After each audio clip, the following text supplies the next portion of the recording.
working because we were having some very interesting chats and got a little bit distracted. I don't want to update my profile. I would like to log into the account, please. While that's going on.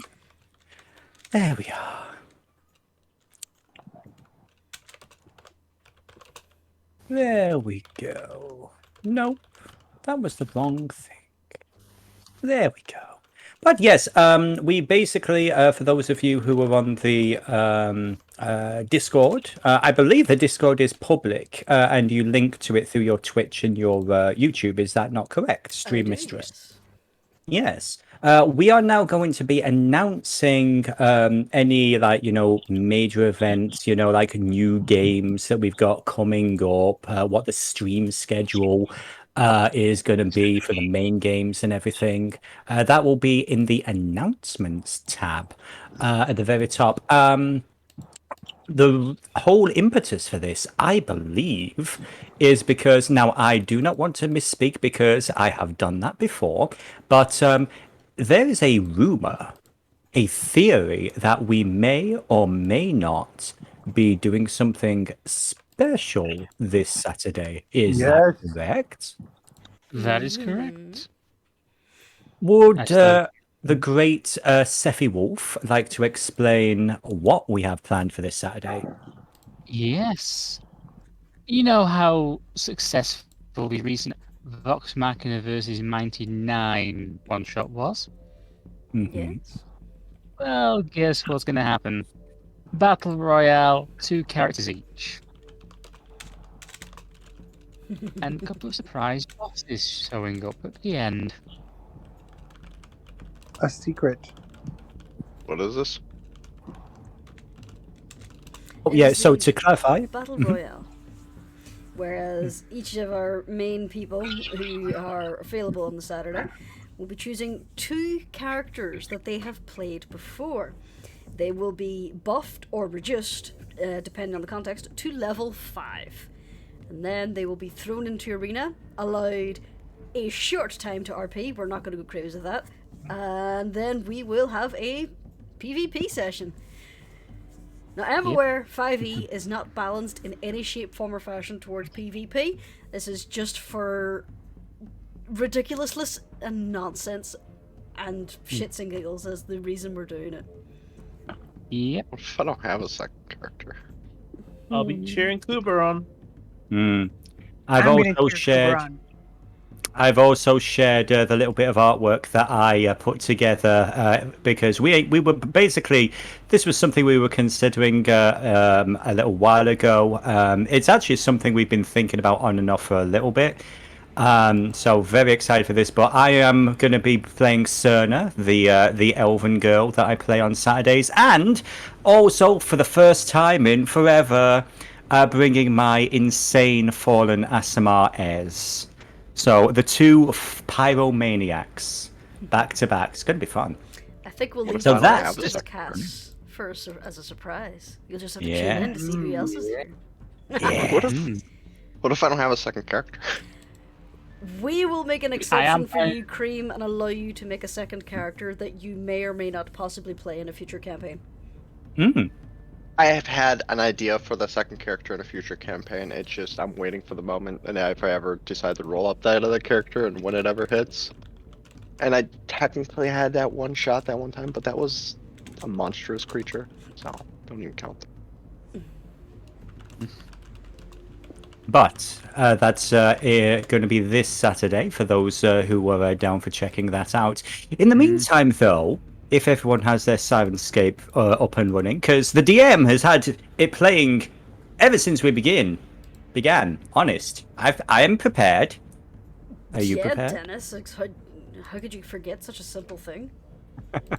Yeah, Dennis. So when last yes, basically. So yeah, when last we left off, the party were basically, I believe, the majority of the episode was revolving around our dear Kenku friend, Mr. Tahu.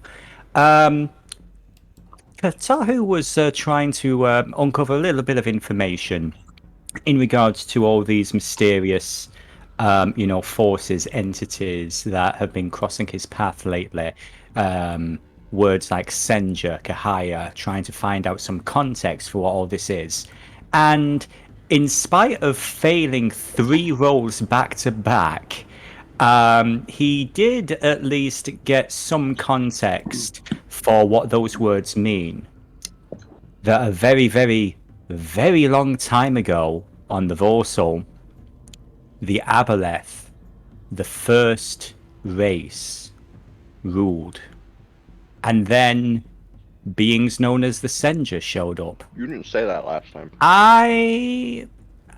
We paraphrased, but this You is didn't the say that name though last time. I don't remember that. Did I not? Did I not Nope. say the name?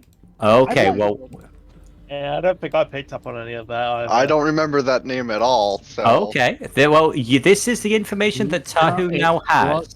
The name Aboleth was mentioned. I Mhm. would have wrote that down in my journal. It's I okay. just have It's okay. It's I alright. still And have I- a shitty memory. It's all good. And the DM was planning to, send you the basic cliff notes of what you had learned, but it's been a week. It's been a heck of a week for us all. But anyway, I this... sent you a quick message. Okay, but this is what Tahu now knows. But at least this is what the insane book that he read seems to believe. Once there were Aboleth, then the Senja appeared, and the Aboleth were reduced. And for a time the Senja ruled. Then the Kahaya came, and the Senja were apparently put somewhere else. We couldn't really find out any solid information on that. And this is all the stuff that you were gleaning, reading between the lines as you were trying to make sense of this insane, meandering chicken scratch scroll. There was a lot of fish stuff in there. Quite a lot of fish stuff. But then eventually the the Kahaya 2 disappeared. Not too sure what happened to them either, though you do know that the book you read, The Wake of the Abyss, was considered a collection of holy writings for a cult that called itself, and the August Sanctum made mention of, as the Inquisno. And it is this cult that apparently works to return the Aboleth to, their rightful place as the first, the one true masters of the world, and all that insane meandering bullshit. But the thing is, for Tahu, after failing 3 rolls back to back and gaining a point of exhaustion, he basically passed out. Had a very bizarre dream where he was forever drowning and falling in a black watery abyss, and he felt entities around him. Very unpleasant experience, to which he woke up from with words and letters that he couldn't recognize scrawled on the walls, scrawled in his own blood. While this was going on, the party were actually getting a little bit concerned about his location, because by this point everybody else in the party is now aware, or at least suspects, that Tahu may be playing more than one side.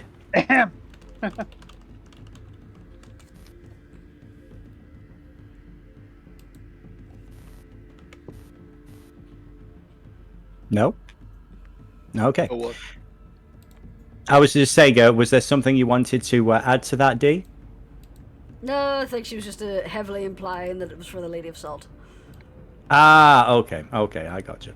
So, the several members of the party, Seedie, Dot Merriweather, and Merivale, sorry, and Ang went to the August Sanctum Assassin's School to track down Tahu and figure out where he was. And they helped bust down the door where he was basically passed out and just waking up with the walls covered in his own blood in a language none of you recognized. He was then taken into the care of a woman who was visiting the assassin's school.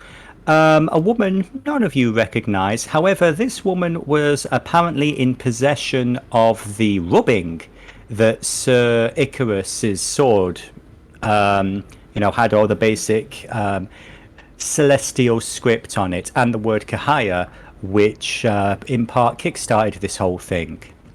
Dot grabbed the rubbing and the note while this doctor was attending to her patient, where she actually whispered a few words of a language that Tahu doesn't know, but he knows he's heard before. We are currently in the Grimbane building. Oh, yes. As Dot, Seedie, and Ang are marching out the door. So, as we get this taken care of, what exactly would the party like to do as you are leaving this this den of assassins? Well, And also leaving your friend Tahu with this doctor, apparently. Dot is not, as I told you in the messages before, leaving. She had a couple different possible plans, and she settled on the one that I said that was the third option. Do I need to speak it out loud, or do you remember? I remember, but I would like you to declare what you are doing. Collecting the papers, she put them behind her apron, made a fuss, went out to the area and she was heading to the area where Bert is, like, oh, I've got to get out of here, I can't stand this anymore, as fast as she can. This is too much for my delicate constitution. And she was going to go over to Bert. Bert, was it? Yes.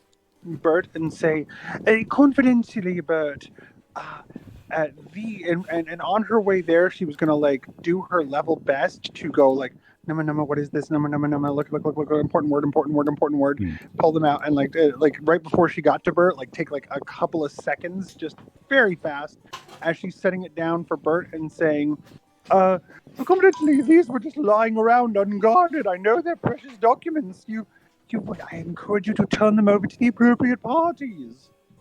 And please, no mention of me.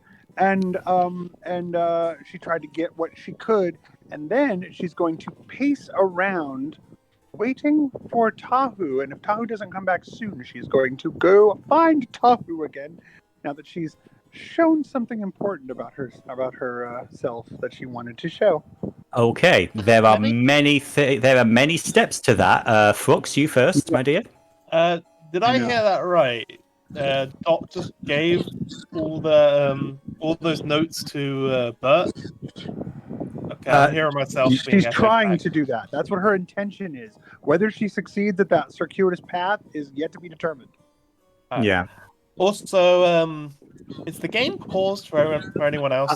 Yes, it is. I apologize. Also, that has been taken care of. Mm-hmm. Also, who is? Okay, it's not echoing back. My voice isn't being echoed back anymore. Okay, so first of all, Dot, you have nothing to apologize for at all. Now, please, again, any sort of weird audio or technical stuff, you absolutely let us know, guys, so we can fix it ASAP. But yeah, Dot, I need you, first of all, as I try to unpack all the things that I can do to you if things go wrong, would you please give me a Let's call this an investigation check with disadvantage, and the DC is going to be a high one. And This if is you to could see. someone roll for me because I cannot. I apologize. Yes, I apologize. Yeah, I should be Unfortunately, okay our next week player. because I can borrow another computer if the one I have is not working. But for now, that's not an option. Okay, that is going to be a. The DC was 15, and unfortunately, you rolled a 13 with disadvantage. Oh dear. So you were too shy from what you needed to do there, unfortunately. As you guys are rushing down towards the front door, you're scrambling through. There's various notes, and it's all in a language you do not understand. Yep.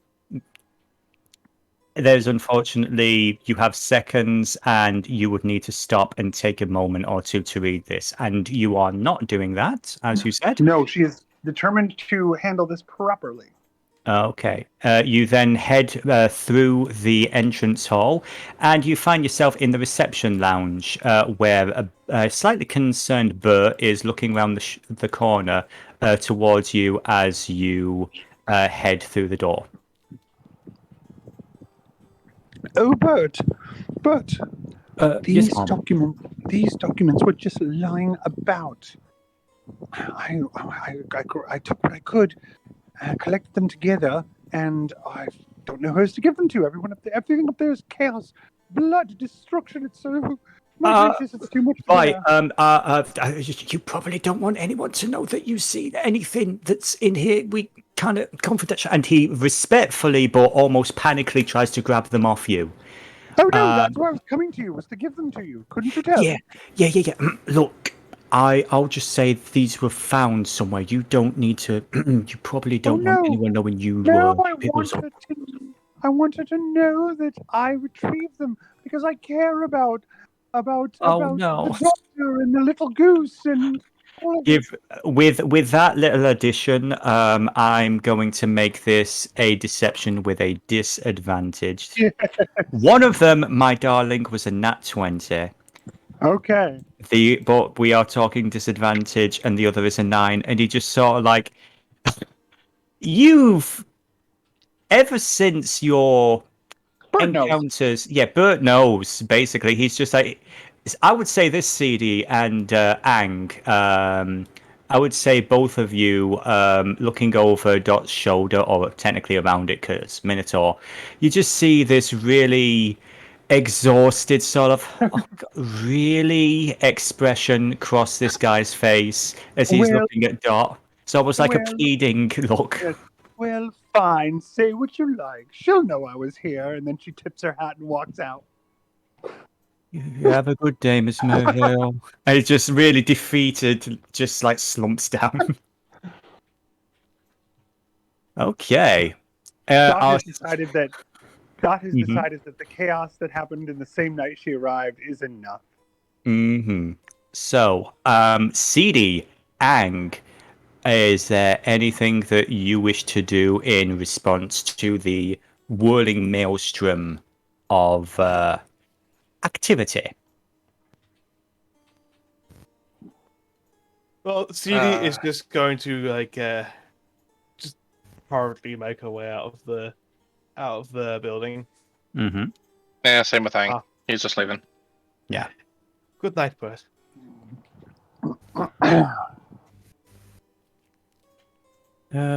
Sorry. Yeah, good night. He's got this 1,000-yard stare of, that employee who knows he has to speak to his manager about a particular customer. Yeah. Oh, yeah. It's that Don't look. think of me as a customer. Think of me as a friend. Oh no. But yeah, so Bert's losing his bonus for this. I hope you're happy. Let's hope that's not the only thing he loses. No. But yeah, CD, all three of you are now outside. Was there anything you wanted to do while you guys are waiting? Are you declaring your intention to wait? Seedie's going to just turn to Dot and say, so, do you have the notes? She shakes her head and says, "Ultimately, I'm not a thief. I tried to glean something from them, but it was all in a language I don't understand. Very complex." We're short one Tahu and precious Well- information. Well, we're not leaving without Tahu, but unless it becomes impossible. But also, how do you feel about how much is Lady Gosling paying you? How much is Lady Gosling paying me? That's a fair question. And I wasn't paid for the first mission. Okay. Fair point. Fair point, well made. Also, Gosling and her player, the DM, who manages the world and everything, let that slip between the cracks. So, if somebody wants to do a little bit of a search for the DM in regards to no, this is something I've been meaning to do for ages, and it completely slipped my mind. If somebody can find out what the general it's usually about a gold piece a day, to be live I know, seriously. I would say let's What call would you it classify their job as? problem solving. Maybe Investigation. On par with a guard, maybe? I would say double whatever a guard's pay is. Okay. Because they are specialists. In that case, it would probably go with a huntsman or a master huntsman. A huntsman is 2 gold a day. A master huntsman is 5 gold a day. Yes, I would say 5 gold a day is an appropriate fee. And how much were you how long were you contracted for, Seedie?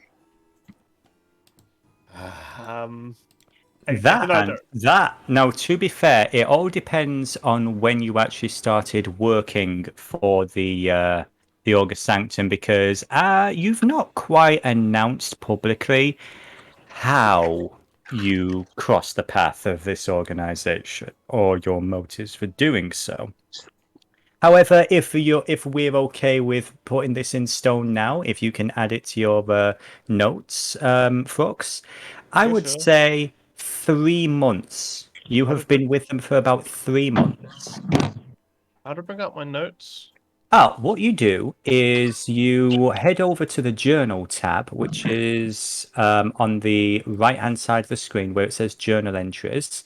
And when there is a red folder called character journals. If you open that up, I see cast the characters, 5e SRD rules, Voarcel law. I'm sorry, I don't have one for Seedie. How on earth did that happen? I'm sorry, I genuinely thought that you had a journal, honey. That's 150 gold for the whole time? Yeah. Okay. So, unless Devillo, you have something wrong with this, at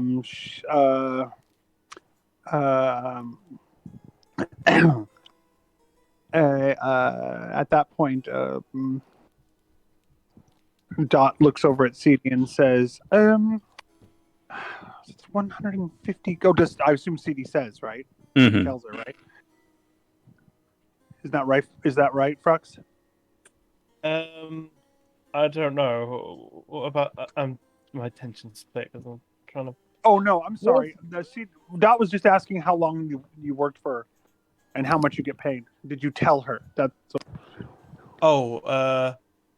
I think she'd tell you how much she's been paid, but not how long she's been working. She says, "Well, what I'd like to do is to buy your contract, and then you can get the money from me to make up the difference. As long as you're okay with waiting tables and things, then you won't work for that ghastly Lady Gosling anymore. I'll buy your contract." You know something? That would be great. And of course, I'll commission you for other activities like checking out security. That's done. Now, Tahu! Just interrupt a little bit. Hello, sir. Seedie would have probably told you that Tahu refused to come with Seedie. Yeah, I sorry. know. I know. I'm- Yes, I heard that. I'm trying to remember what Dennis told me to write in the journal. Oh, sorry, it's sorry. okay. It's okay. The long and the short of it is, it was 3 months. You were working there for about 3 months. And how much were we saying about, was it 5 gold a day, Nicola? Yeah. Yep. Yeah, so you used to make 5 gold a day. And I will do some math at some point in the future, and we will see if the August Sanctum honor the money that they owe you for the past, let's say, 2 weeks. Regardless, Dot is going to see to it that she gets that amount as buying her contract, even if it's just psychologically for the CD's purposes. Mm-hmm. Okay, that's Rendering the that. other contract moot. Mm-hmm. I just wrote in the journal. CD has been working at the August Sanctum for 3 months. Okay, cool. I'm not So- too good with journal entries, so sorry. It's Not a fancy. problem. If the journal is a little too ungainly for you, if you just want to, like, if you've got like a notebook or something, Oh, the journal isn't ungainly. It's pretty intuitive. But it's I just use it as a place to put notes. That's it. Mm. Yeah. Write a bunch of I've stuff. never been much of a note taker. It's ever since school. Taking notes is just because the thing is, I have to like listen and take notes at the same time, and I've never mastered that. It's all good. No worries, no judgment. If again, it's like I will say this right now, publicly. The DM, 90% of the world is in my head, and I never get a chance to write it down. So if some subtle details change, like the numbers and everything, that's because I've not actually written down some of the numbers. Some I have, some I have not. So What this do you mean? particular. It was always like that. The numbers were always like that. Indeed. But yes, while all this is going on, Tahu, you are currently being looked over by this older looking human woman, and we will bring her back up here to Move the remind. all-seeing potato. Not the old same. Oh, I'm going to. Give me a second. Da-da-da-da-da-da-da. Where is she? There she is. Okay. And let's get the potato over here. Is she wearing the green clothes and has green hair? Yeah. No, she's wearing green clothes. She has grey hair. Okay. It's The just, image looks green. Yes, that's called lighting. Okay. It's called ambience. I had to Atmosphere. ask. That's fair. That's fair. Because if she had the green hair, Tahu was gonna make a really bad comment. But never mind. But yeah, she's giving you a brief look over, muttering to herself. You look exhausted, my friend. Okay. Well, I don't think you're in much danger of collapsing if you get yourself some immediate bed rest, plenty of fluids, and word is that you are part of this endeavor that Gosling mentioned. Is this correct? Okay. Just roll something one moment.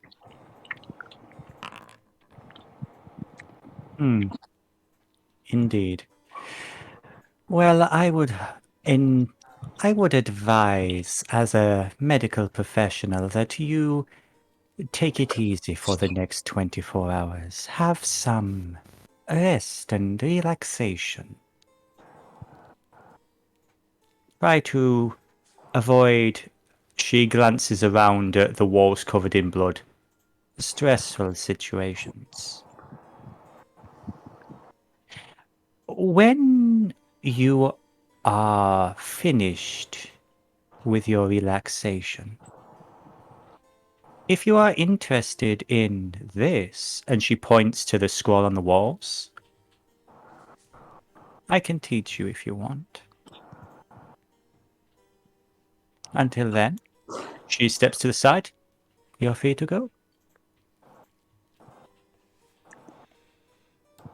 I had the potato selected. Oh shit. Stop selecting the potato. Now, do you select the potato, or does potato select you? Depends on where you are. A good question. I would say as you're heading out, some of the other associates, these are people that you do know by and large. You're not on first name basis with everyone, but you know enough of them, to have, shared words in the past. They do seem a little bit concerned. Do you queer anything to them, or do you accept their help as they lead you to the door? Are No. you actually going to the door? It's a good question. Still debating on that one. I'm sure we'll roll one of these. See. Oh, okay. Maybe I will. Alright. I wish I was bleeding all over the floor while I was walking. I know, unfortunately, that particular module's been bugging out quite a bit. If you want, I would say you do have some red footprints. All the way out the fucking door. You have a good night. Quick. Dot, I guess we don't need to retrieve Tahu anymore. Tahu! So great, so glad to see you. And, are you well? Are we going home now? Can we return to the tavern? You'll just see Tahu stare at his bloody hands that are still somewhat dripping out the fire. Oh, we'll have to They have been bandaged. Well, I'm sure something else is dripping. Or I guess my feet are still bloody, but yes, my hands are bandaged and We'll have Lacey clean you up and get you into a nice hot bath and relaxation when you get home. Okay. Come along. The bath facilities will be especially appreciated. Come along. So, you all return to Dots? Yes? Yeah, I do. Okay, I would say it is now currently about 1 o'clock in the morning. And let's get that taken care of. I'm very glad we got you back before the next morning. Who knows what would have happened? So many fish. I would say the question is, while these guys are making their way back, Jurnis and Graz, you guys were just hanging around waiting for them. Were you doing anything else? Did you go to bed early? Yeah, I'm pretty sure we went up to bed because we were going to discuss things in the morning. Hmm. I did tell him to come get me if something happened. Hmm.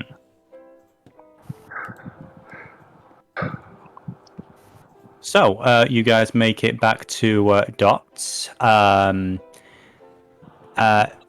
Basically, I would say at this point, technically, the front door is open 24/7, although most of the lights are shut off.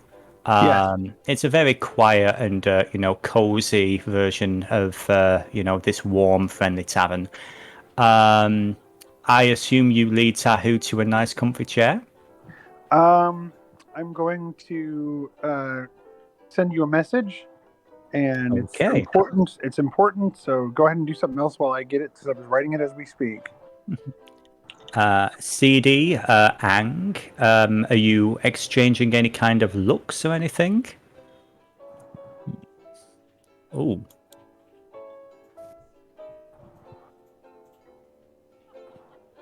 So many people are sending me messages all at once.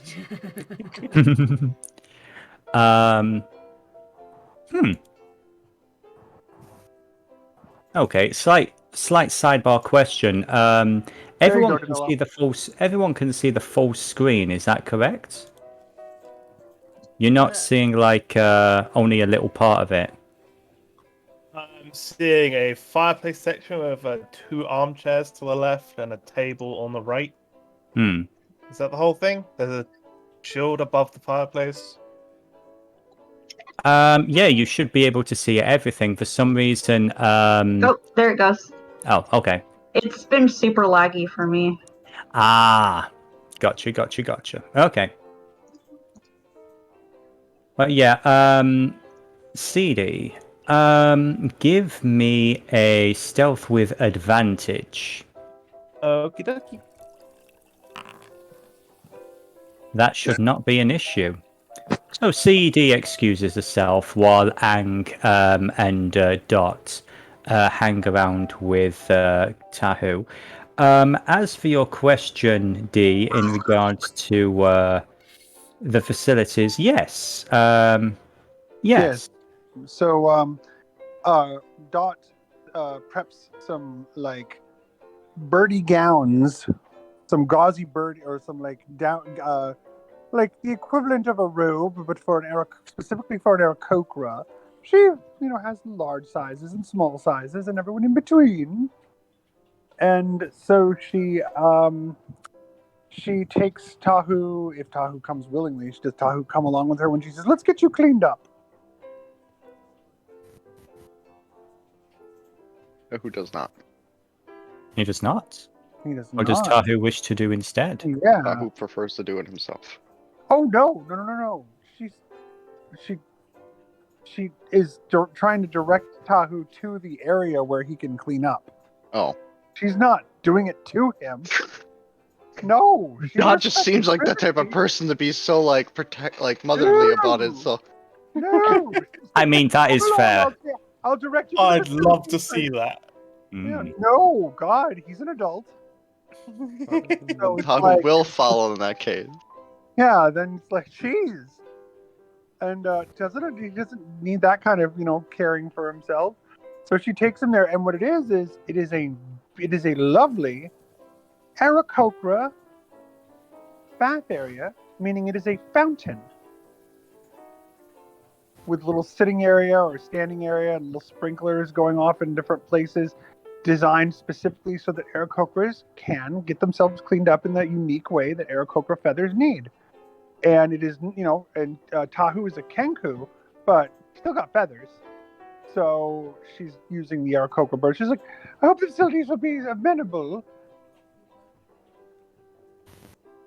She says, if you need anything, she says, just pull the cord. And she just the cord that's in most of the rooms, like it rings a bell downstairs.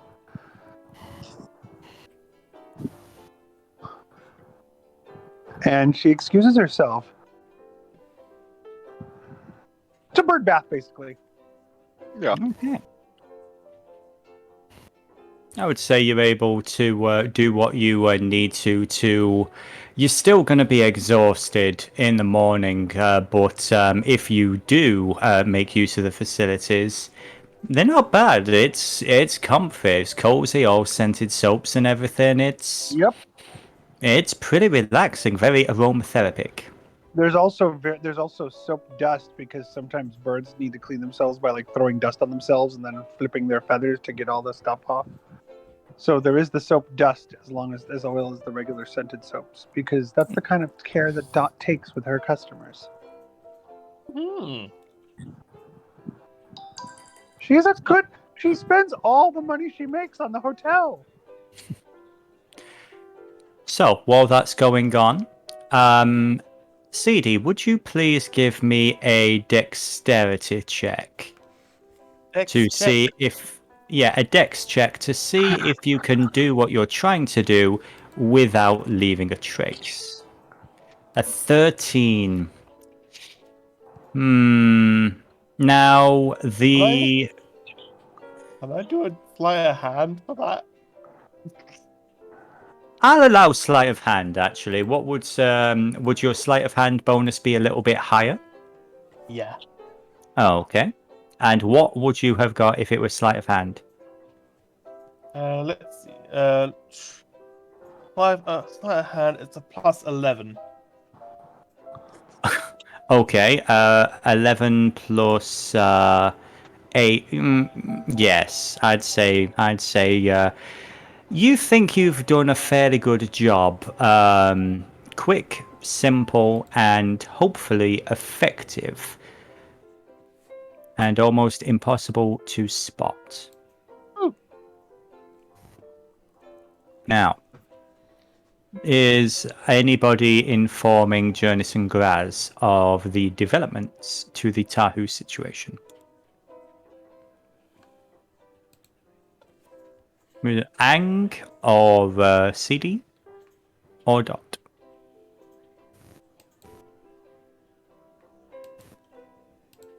Hello? Hello. Hello. There I'm we go. here. Okay. I was just asking who is informing Jurnis and Graz of, the evening's developments. I think I'll summarize what he knows. Okay. Jurnis, you hear a knock on the door. It's 1 a.m. Graz very sleepily opens the door, and an exposition conversation is had. Okay.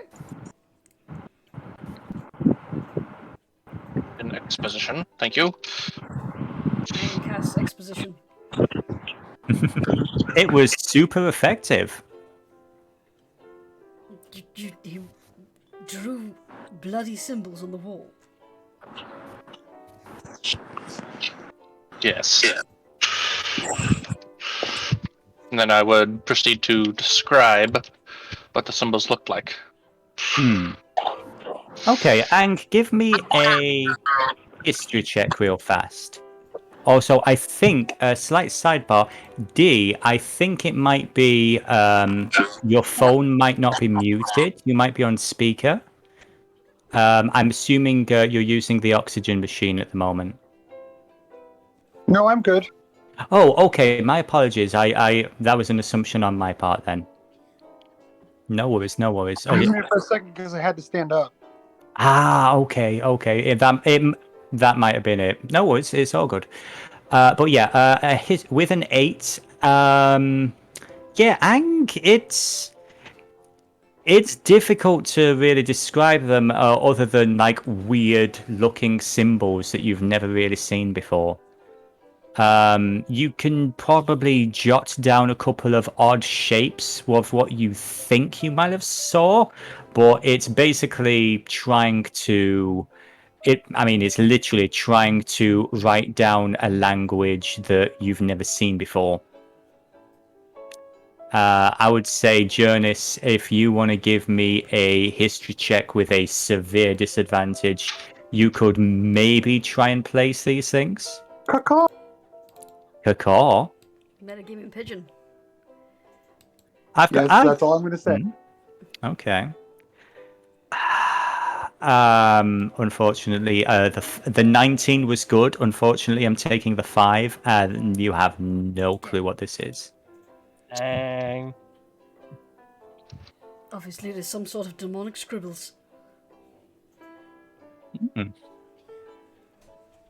Yeah, I've never seen anything like this. Look, here's the thing. Is he... Graz just taps the side of her head. Is he alright? To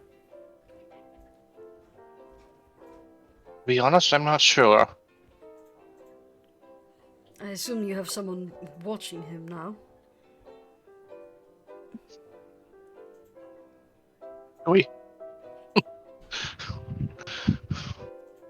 Is anybody watching him? Dot? So do you guys basically would the 3 of you go checking on Dot and Seedie to find out where Tahu is and who is keeping an eye on the potentially traitorous party member? Yeah. Tahu is being watched, as I said before, by Lacey. Okay. Refresh our memory. Is Lacey the turtle? Lacey is the turtle. Lacey is not running the shop anymore because it's late, and nobody runs the bake shop. That all the stuff's been put away and locked up, and the cold stone is warmed to normal temperature. And Lacey is they're not serving drinks presently, and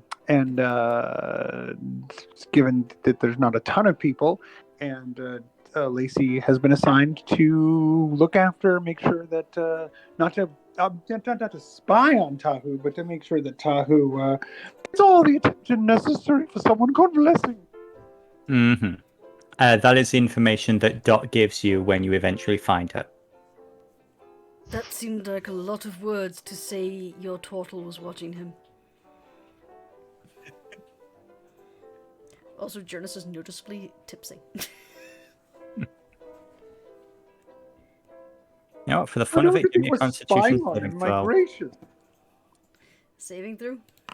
Yeah. My Yeah. dear Lady Jurnis, there is such a thing as social diplomacy.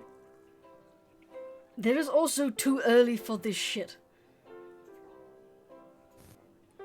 There appear to be several dots in front of your eyes. Does that mean you're seeing dots? Oh god. I Yeah. was expecting the thing to actually wiggle.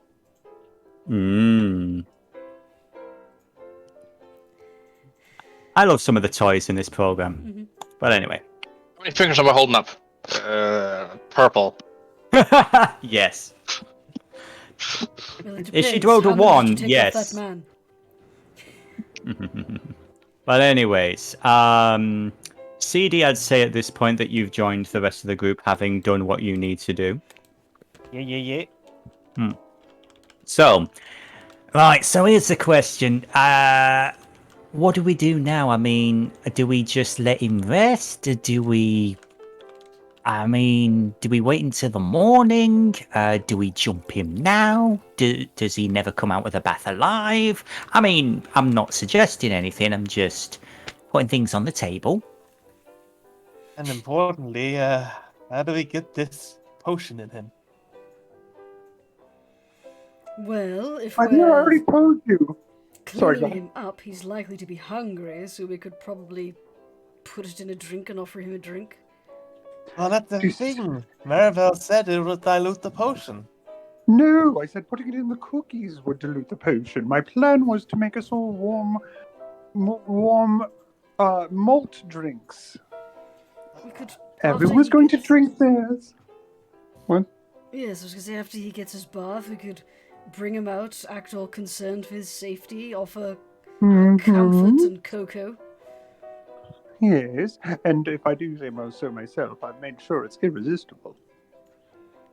Should I leave the potion in care of you then, when you make the malts? You know, I would normally trust you to do it, but it is a very delicate operation, so I suppose I should mix in the potion to the malt beverage.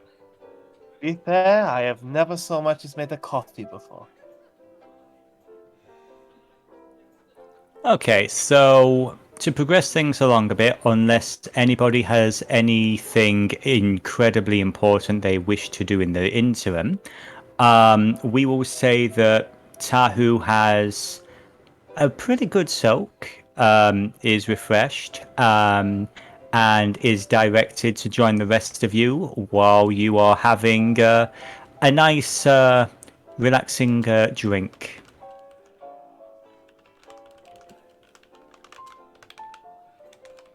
Malt drinks are passed around, and along with them, the chocolate drizzle, vanilla, half-dipped, half-crisp shortbread peanut butter cookies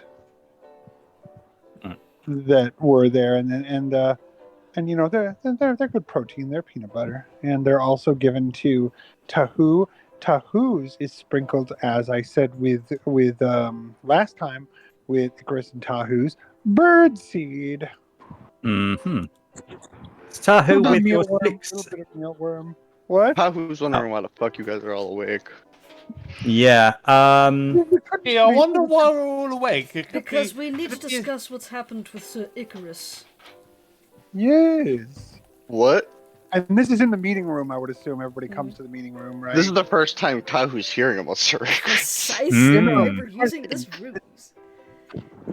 This is in the meeting room, right? You are now in the meeting room. Yes. Cool.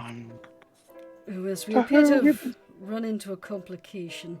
First off, are you okay? I heard there was some sort of trouble. My hands hurt. I don't know what happened. My God, that seems to go around in this city. Well, sit can down. speak. I'm pretty sure Dot has something to make you feel better. But You can speak. oh, Yeah, this is new yes. to Dot. You, and you're capable of speech. It's amazing, my dear. Oh, it's fascinating. I want to know everything about it. Oh, that's right. Yeah, Dot doesn't know I can speak. Yeah, She does now. my gracious. Aren't you full of surprises and talents? But regardless, you all have been so haggard, and so that while we're all resting, I prepared something for everyone. This is a delicious sugar malt beverage I've created myself, and these are my signature Merivale Munch cookies. Yes. Well, while It's she's not sharing for those everyone. out, there is a reason I've Shares tried to for gather everyone. everyone here. Remember how we were supposed to go down into the depths in a few days? Well, it seems Sir Icrius decided he didn't want to wait. Of course he did. Yes. Most concerning. So now I'm getting everyone together to discuss the possibility of us either A, waiting for the rest of the troop to complete their preparations and traveling as one large group, or B, we go down as a group ahead of the others and try to catch up with Sir Icrius. I would like. I apologize. Jurnis can continue with her speech. Okay. I, for one, would rather wait until we have the necessary backup. But I suppose as we are acting as a group, I'd like to hear everyone else's thoughts. Well, in my opinion, I think Sir Chris has forced our hand. He's rushed on down there, and he could be, for all we know, dying in a ditch somewhere. And it is one large ditch. Yes, a lot of ground to cover, I must admit. How long ago did he intend to travel there? He's Well, been there going was down a for- go on. Veril thing. There was a Veril thing. That was what? That was a couple of days ago, wasn't it? What, Yes. 4 days ago? 3 days ago? And Felt like then before months. that, say that again. Felt like months. It did feel like months. Time in D&D is a bit weird, isn't it, kids? Well, I've got Yeah. sorry, go ahead. And then before that, I think we were actually building up to the Veil thing. So I think 3 days on top of that, it's a week? He's Maybe? been itching to go down after her since her betrayal. I think she touched a nerve whenever she did whatever she did to him in the mine. Jurnis. I think she also touched a kidney as well. That is quite ghastly. possibly it. You'd never want to touch a man's Ghastly. kidneys, they're terribly protective of them. Well, it's no surprise. I mean, he is a paladin. Did he speak of a holy mission? Yes, I thought I had talked him into waiting for backup and not to rush in headlong, but paladins. She nods and says, "Well, the paladin, if your god says to go, you go. If your deity says it's time, it's time. It's not exactly something that a paladin can wait for." Well, the way it stands is this. If we go now, we have the supplies we carry on our back.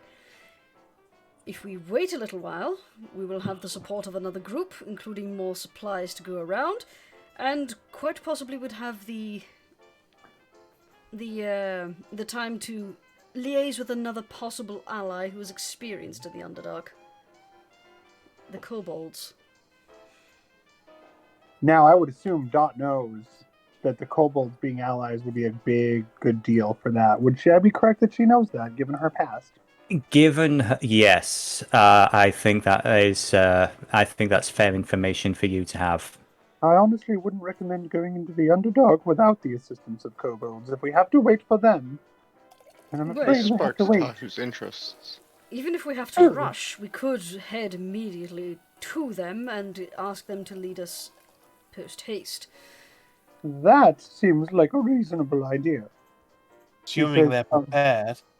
She says, that's what I would recommend. Perhaps Well, cutting it short by a day from your original plan. Getting the assistance, I would be suicide to go down there without the kobold's assistance. yes. Well, I've never met a kobold that wasn't prepared. They're like little Boy Scouts that way. To be fair, though, I mean, we didn't know anything about the kobolds before you bumped into one in the sewers. Our guides are the Veril, who already owe us a big one for she side glances at Dot. Reasons. Oh, for goodness sake, I'm going to be here. Tell me the reasons. I need to be informed of the reasons. It's not. Look, The nothing basics, my personal. friend. Nothing personal. I like you. I do like you, and I'm a fantastic judge of character. But if this is information that is not ours to share. You know. Well, dearest, I'll need at least mild context. I don't want to know the details. We did Not them a fun. favour. We did them a favour, and they're doing us one in turn by offering to people to, be guides for us.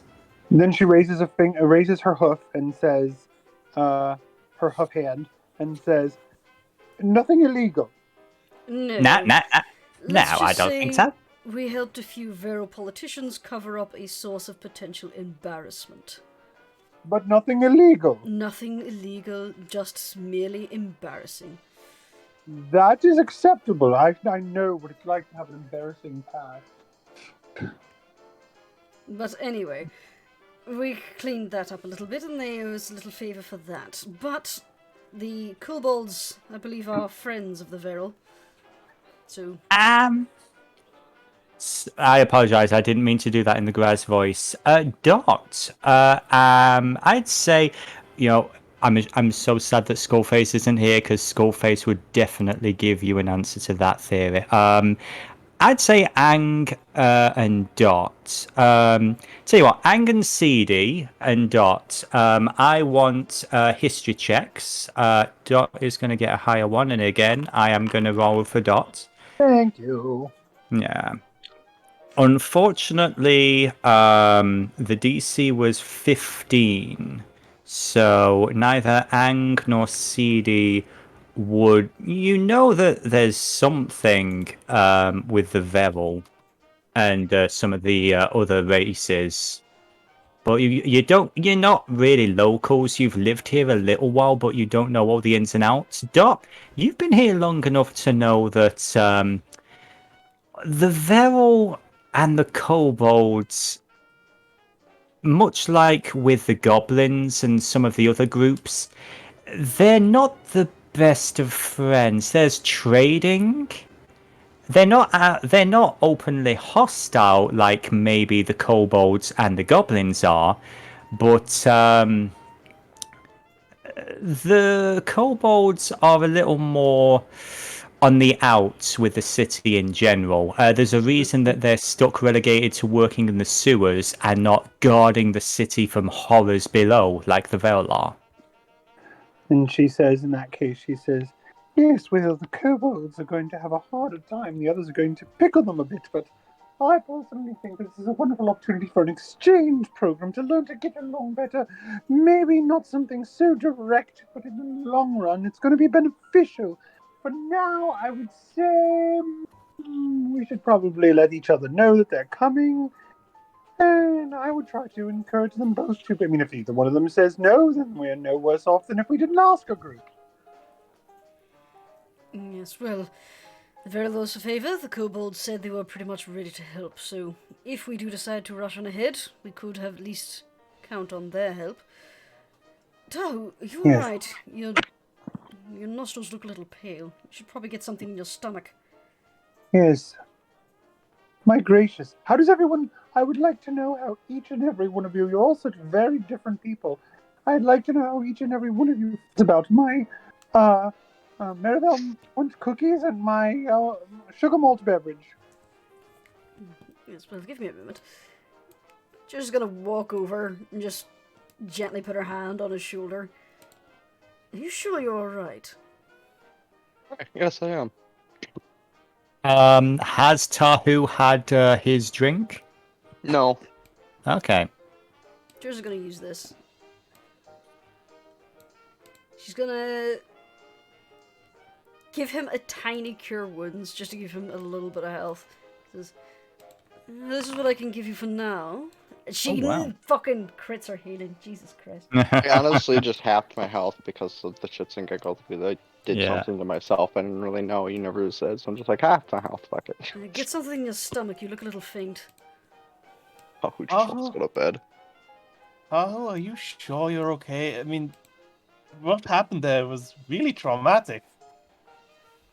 Have you actually explained what happened to you yet, Tahu? Oh, No. all Seedie knows is Nobody asked. Tahu was unconscious and he locked himself in the room, and his blood is splattered all over the walls in weird runes. Mm. I know something's going on, but I don't think Theodore would think Tahu would deliberately do that to himself without a proper reason.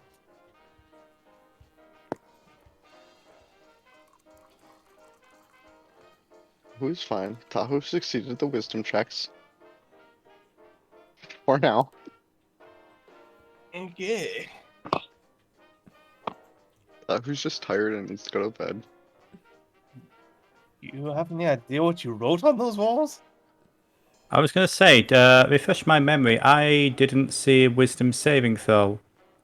Well, like, you had me make wisdom saving throws throughout that Back at the library. event. At the library, I was going to say. Yes, yes. I succeeded those wisdom saving throws.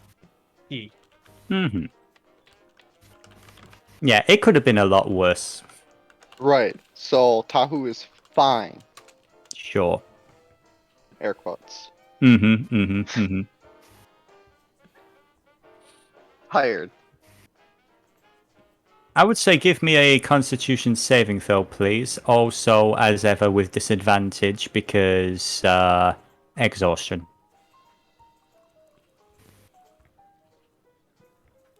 Do you want me to do again? Yeah, a Constitution saving throw, please, Tahu.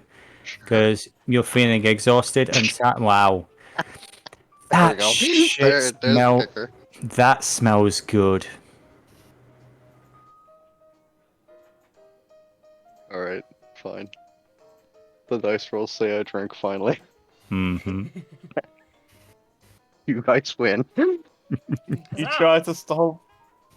It wasn't that I was trying to, it's just how he's stubborn. He's just tired. He's a cranky Kenku. And what happened with the food? He just refused? Everybody Sure, that was cookies part of and it. milk. Yeah. So The cookies and milk are part of it. Well, yeah. Wait, I don't understand. Part of what? I don't get it. Of the roll. Oh yeah, you can't see the screen. No, he rolled in that one on his con save, so he's like, okay, fine, yes, I'm having the cookies and drinking the milk. Okay. Yeah. So did he? Mm-hmm. Yes.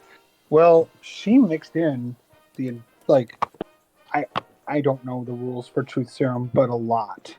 Enough that it's thick in there. And she made it if you remember, I seeded this idea way back that she went for a serum that when she got those high rolls that was very clear because she wanted it to be as clear and undetectable as possible, like the purest, no additives or extras that make it taste funny or anything like that, trying to make it as pure as possible so that she could put it in something.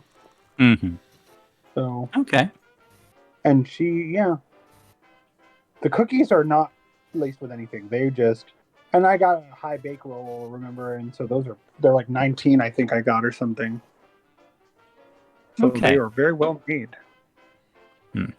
So yeah, Tahu is drinking his drink and eating the cookies. So I know you're tired, How long is that Tony, post? but we Sorry? do need to discuss this few things because if we do decide to go, we'll have to go tomorrow. So if you can just hold on while we finish this discussion, that would be great.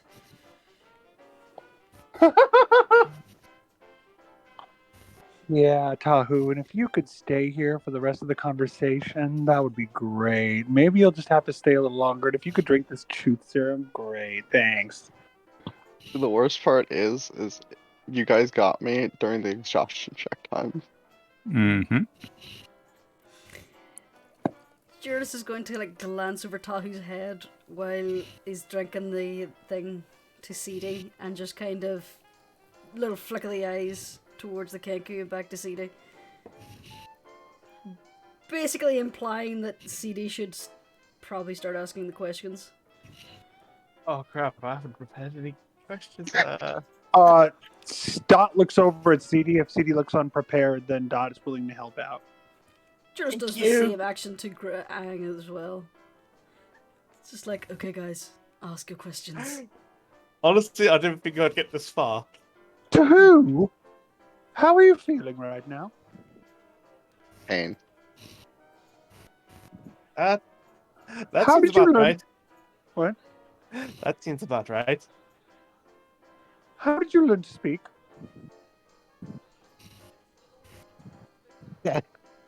Oh, that's a loaded fucking question. It is. She wants. It's a test. It is. Oh It's a shit. test. Alright. You are fucking with a Karen who uses her powers for good. Yeah. How Tahu would word this question. That's what she's testing. She's testing that. She's measuring the water. How effective is this thing? How much are we gonna get? And she motions with her hook hands for the others to join in when they're ready. Say, "Come on, anybody." So I can't lie in this case, but like, yeah. Is he aware enough to hide the truth, or does he just blurt? Here's important distinction. this is I will not dictate how the player responds to the question. Oh, okay. I will just say that you are incapable of lying, you are exhausted, and you are tired. What comes out of your beak is whatever you think the character would say in regards to that. Yeah, It's very difficult. Has no idea what the results are. She's just asking something that you wouldn't tell her before. Given how well the rolls were in regards to making this potion, you would probably feel compelled to say something, but you're not being physically forced at gunpoint to lay out every single scrap of information. Yeah. Yeah, We have a name of that Scully's not creature. here. Do we have a name of that creature that like we dismantled? That I dismantled? The blood donor? Blood donor. Yeah, I'm gonna start there. I think it was the blood donor. The blood donor tell you to speak. What's the blood donor? A horrible And then- creature. We were there the whole time. He didn't say or do anything to you as far as we could tell. We killed it, and that was it. But none of you else touched it. Would Jurnis be smart enough to figure that something was in the blood? Considering what Dr. Eli was explaining how his process worked? Give me an intelligence check. Like none of you else touched it. Possible. That's It's what Tahu thinks. Hmm. I don't even know if Tahu entirely knows the truth himself on this, actually. it's a dark So- and terrible creature. It had some sort of psychic abilities, and it looks like it's blood. And even Dr. Eli was going to use its blood for a mutagen. It's quite possible that when Tahu was playing around in its corpse, it affected him in certain ways. We know that our former friend Chemise was controlling that thing. Here's the thing. If this creature who was trying to kill us, that I'll remind you, why would it gift Tahu with the ability of speech? Tahu, was it the creature that gifted you this, or something that spoke through the creature? To give the player a little bit of a bone there, it was neither of these things. Tahu, An amber crystal that Tahu found inside the eye. Yes. Tahu, I am unsure if it was the creature or something else. And what would the something else you would suspect be? Chemise? She She looks was at the, controlling it. Tahu looks at the or Dot looks at the others. Did she speak to you, Tahu?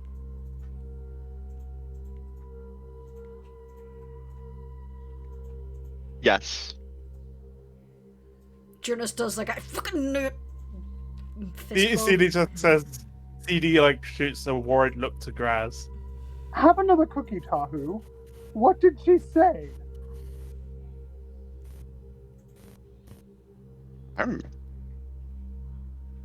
Shit.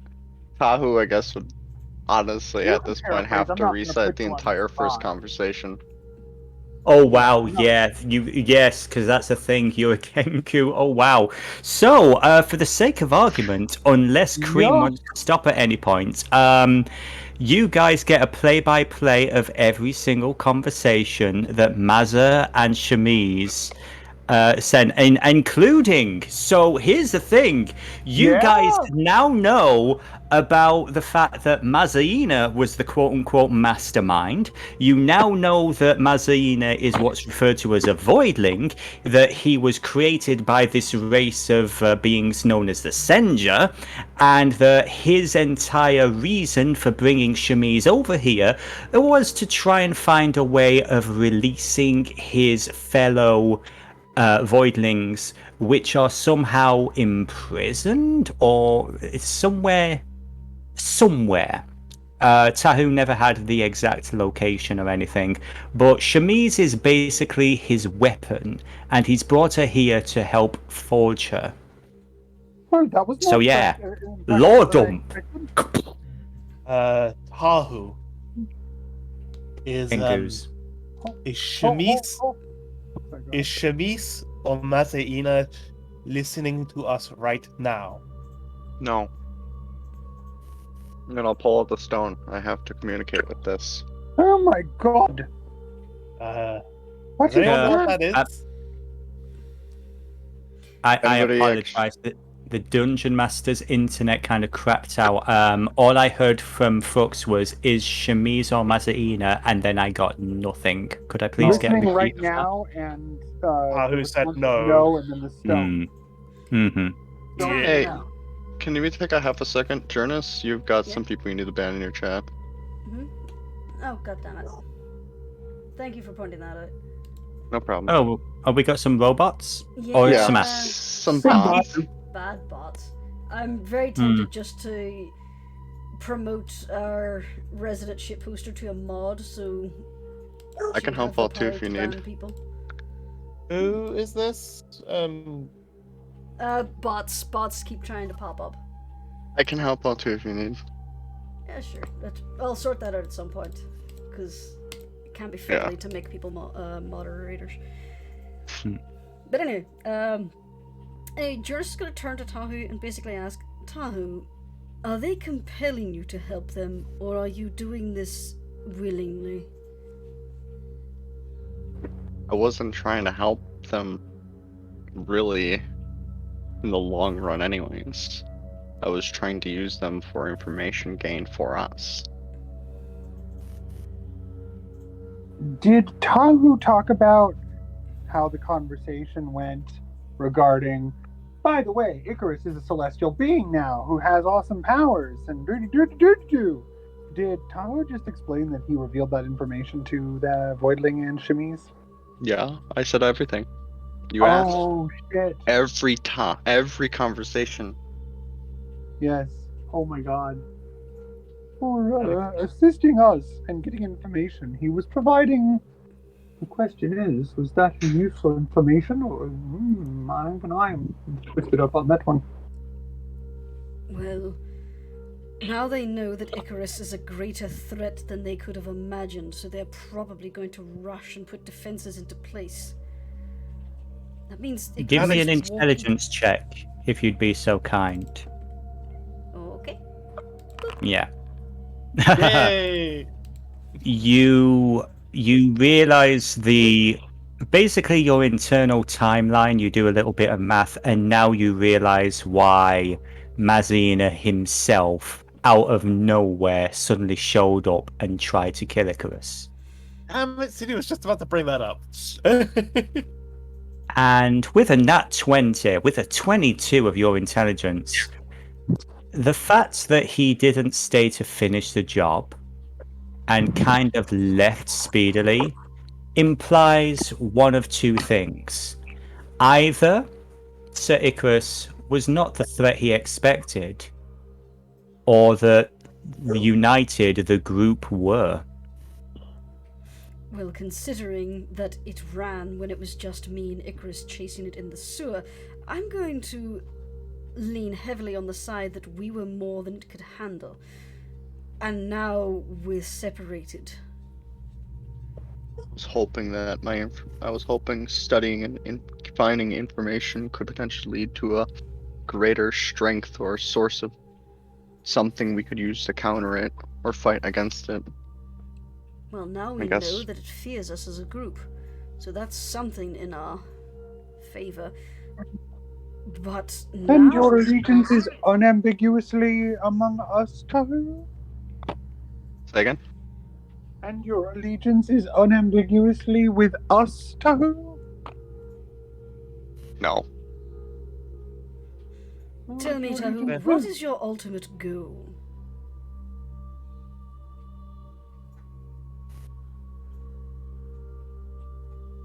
Can I take a rain check on that question? I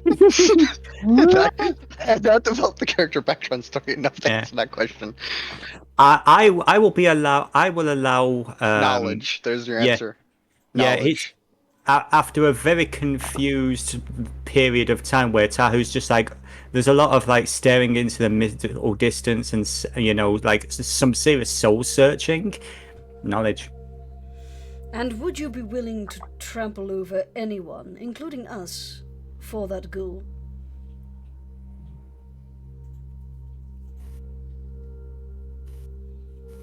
Before? Yes. Now? No.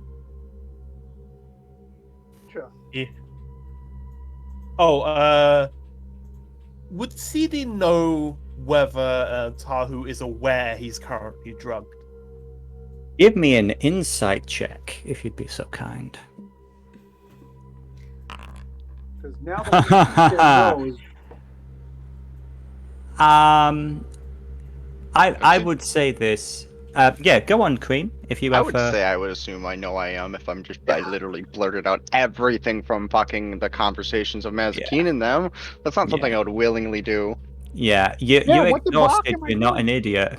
Yeah. And how do you feel about us now, given the truth serum that is currently in your system? I'm sorry it had to come to this. As are we, to be honest.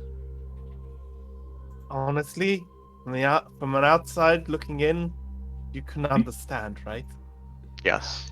Coming from the same guild, clan, whatever you want to call it, organization. Yes. Now I'm going to do something mean. Devillo. Did Dot see the symbols? I would in the room. say yes. You saw the symbols. Can she make a connection that the symbols were from the stuff he was reading? That led to the other? I assume that isn't required. I mean, she doesn't have an understanding of modern media tropes, but is that not stand to reason that they were in a restricted book area of the evil group? I would say, given what you understand of that, well, I don't think. Yeah, I think that makes sense. Was working. Okay. Mm-hmm. I'm going to say, I'm going to look at Tahu. Tahu, I want you to concentrate. And she looks at the others, like, get ready to write some stuff down. And she says, tell us everything you read. Oh my god. Tahu would have memorized it. Oh, you got ahead of me. I had something planned for this. Oh, you mean people. You mean people. Oh, Dot, what have you done? Dot is a Karen who uses her powers for good. I told you. Tahu, give me a wisdom saving throw, please. And I'm so If you sorry roll it one- is with disadvantage. Should we roll it too? Oh, Not that bad. It's not horrible. terrible. It's no, it's you know what, 12. I think 12 is reasonable.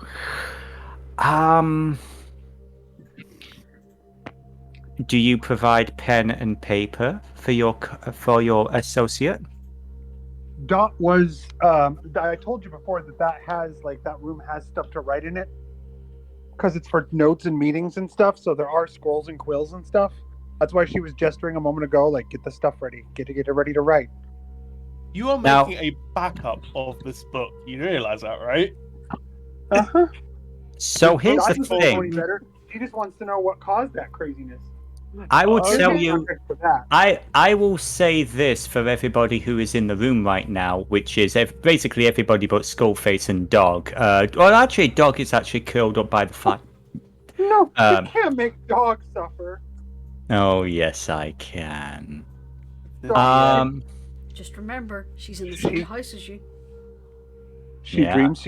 She dreams. Oh, look, she's dreaming. She's chasing abomination. Yeah, those are dreams. So, oh jeez. Okay, so this I'm is sorry, the did I thing. fuck anything up? No, Dad? you've made things very interesting. Here's the thing. As Tahu begins to, scribble and write, and again, what he's doing to the paper, it's almost like the scrawlings of a complete lunatic. But you can tell that from your experience that this is an exact, almost, shall we say, pixel perfect copy of what he saw. However, He's drugged. He's on Quaaludes. I think a more time-appropriate phrase would be a carbon copy. a carbon copy. Yes, thank you, Seedie. Thank you. Now, Now, here- a Corbin copy. That's even better. Oh, here's the thing, guys. It is currently 2:00 in the morning. Tahu, give me a Constitution save with disadvantage Oh, no. as you try to do what you have been compelled to do. I would say you all start to realize that while he is doing what you have asked him to do, his eyes are starting to get very heavy, and he's sort of that whole slowly swaying to the side, then straining himself up.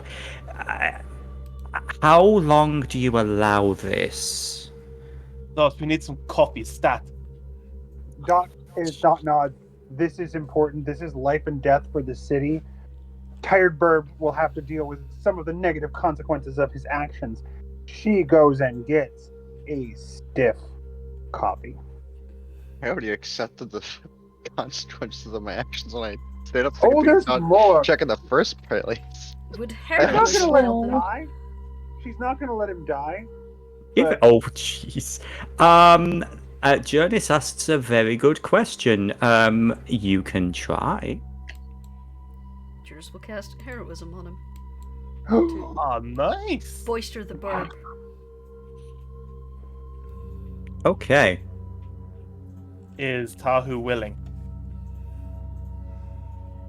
Yeah, because this doesn't force or compel him to act.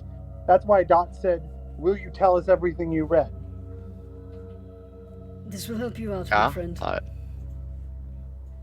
pat. I guess at this point I might as well. Yeah. Yeah. What's the worst that could happen? I take another exhaustion check. We will get to what happens to this group of characters later on. Meanwhile, let's just move things around a bit. It is going to be let's see. I would say roundabout. What? So, Sephi, dear Sephi, who is a part of this group and is also around. Apart. Thank you for your patience with all that, Sephi. Oh, what is Sephi gonna walk in on? Hmm. I also need a different. Let's call it. Let's have this one. Oh, look at Okay. that. It's only half speed on level 2 exhaustion. That'll be fine. So, Set, Skullface. Oh, there he is. Yes, I see him in the chat. So, what is Skullface's morning routine?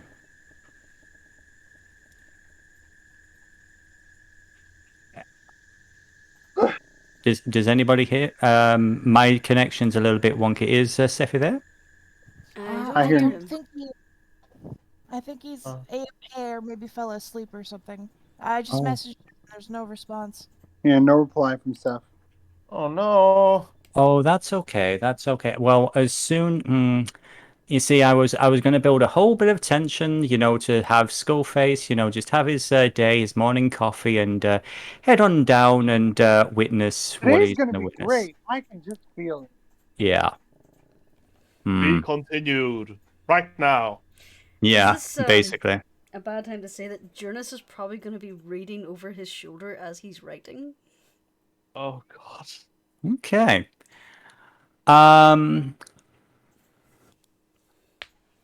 Okay. Let me just get some Jurnis things is together for this. fucking dumb sometimes. I would say, well, yeah, let's actually just get over to where the group is now. So yeah, I think we should actually kick back to this particular music, and in fact, let's go up to the. I have two playlists here. The one that I was playing just then was called A Kenku Study. This one is called Deeper Study. So, back in the tavern, I would like everybody to roll me a wisdom saving throw, including dog. Oh. Oh, wait, sorry, that's wisdom check. Wisdom save. Oh god, Jurnis! You know what? Mm-hmm. Dog is gonna be chanting over and over again. The stars are woo. Okay. My mind is the steel trap. Jurnis, what? Yog squeaketh. No, I'll be kind, and I will allow dog's nat 20 there. Yeah. Given dog's nature, it kind of makes sense anyway. So. And how does Dot roll? Oh yes, I am so sorry. Yeah, a wisdom saving throw. Let's fine. see how Dot. It's not terrible. I need to make one too. Yes, please. Again with disadvantage. I'm so sorry. And Aang needs to as well. Oh yes. Where is? There we go. Oh god, and that's the worst one I've ever rolled. What had I wrought? Okay. I will say this. So this is a sequence of events as they transpire. The Tahu is handed more and more coffee as pages and pages are, slowly, passed around. I'm assuming while Jurnis is, going through these pages and everything, anybody else looking over her shoulder? Yes. Dot is pacing and talking to Lacey and saying, bring more nice treats, bring more coffee. This is going to be an all-nighter. Thank you. Okay, Like- going. Lacey clutches like the glimpse Jurnis. of one of the pages, falls to the ground, foaming at the mouth. Okay. By the way, Coffee, Seedie. not mocha, black tea, There we no. are. Oh my gosh. Okay, I would say with your nat 20 Seedie, you're looking through a particular section in regards to deep lakes in the various land masses of Taikanai. Taikanai is an area to the northwest where the it's basically where people think the Dragonborn originally came from. There's apparently a great deal of importance to do with the deep lakes in that area for this particular organization or cult. I would say next we'll do Ang. The 15, you're looking through cosmology charts. You're looking at various star signs and different patterns in the 3 moons, Prima, Cinder, and Malmor. Malmor, the sickly green one, has long been considered one of various ill omen, and you can see there's one particular ritual in this book that if performed on a certain day when evening when Malmor is at its zenith, it is supposed to be a means of communing with those that came before. I would say Jurnis, because I actually now need to open the book itself. Jurnis, I would say that you see tales of there's a brief historical tale involving a group of reptilian snake people and an incantation that is used as a weapon by them, and it has been co-opted by this cult. It is not a cantrip, and it would take time and effort to learn, but you think that you could basically work on this at some point if you reached a high enough level. In essence, it does involve removing somebody's hand and also using a snake, but it would basically create a snake that would continually hunt down a particular target no matter where they are in the world and eventually strike them down. Is referred to as the Curse of Ulaka.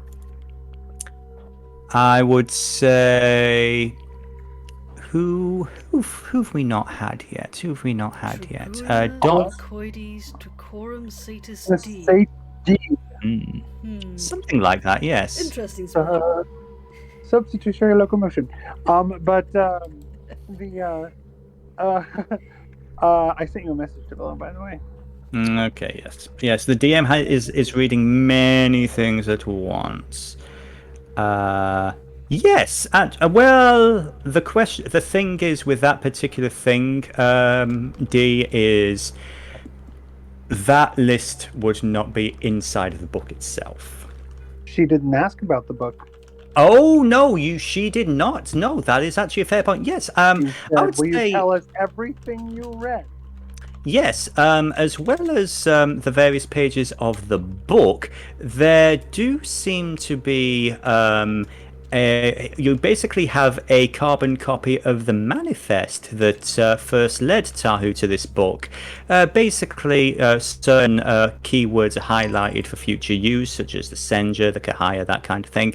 And let me just check my pinned messages, because I have many things pinned. But apparently this book was originally picked up by a group of freelance adventurers in the island of Taikanai, led by an individual named Murkara the Fierce, a Minotaur herbalist. The other people involved were Sunder, a Goliath barbarian, Lynthia Brighthope, a goblin cleric, Leaf Silvershot, a Kenku ranger, and Ursula Starbearer, a lizard folk druid. These were also the person who owned the book before his defeat by this group was a dragonborn warlock by the name of Orbix the Dark Mage. Orbix Banegrip.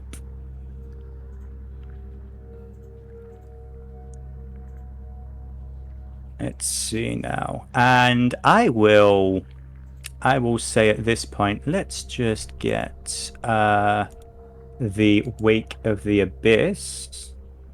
Configure permissions. I'm so sorry to everyone. I have just fucked everyone. I'm sorry. So I think now everybody should be able to see in the item section. Actually, yeah, I would say at the very least, let me just put this in people's inventory. So, Tahu, you now have a copy of The Wake of the Abyss in your inventory. And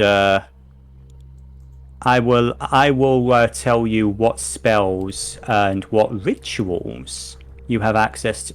You know what? Yeah, let's just go through the full thing. Wait, I'm a spellcaster now? Shit. This is the thing. There are spells here that do require spellcasting levels in terms of certain classes. However, there are 2 rituals which come to mind, which anybody can use if they have the right materials. These are basically a formula.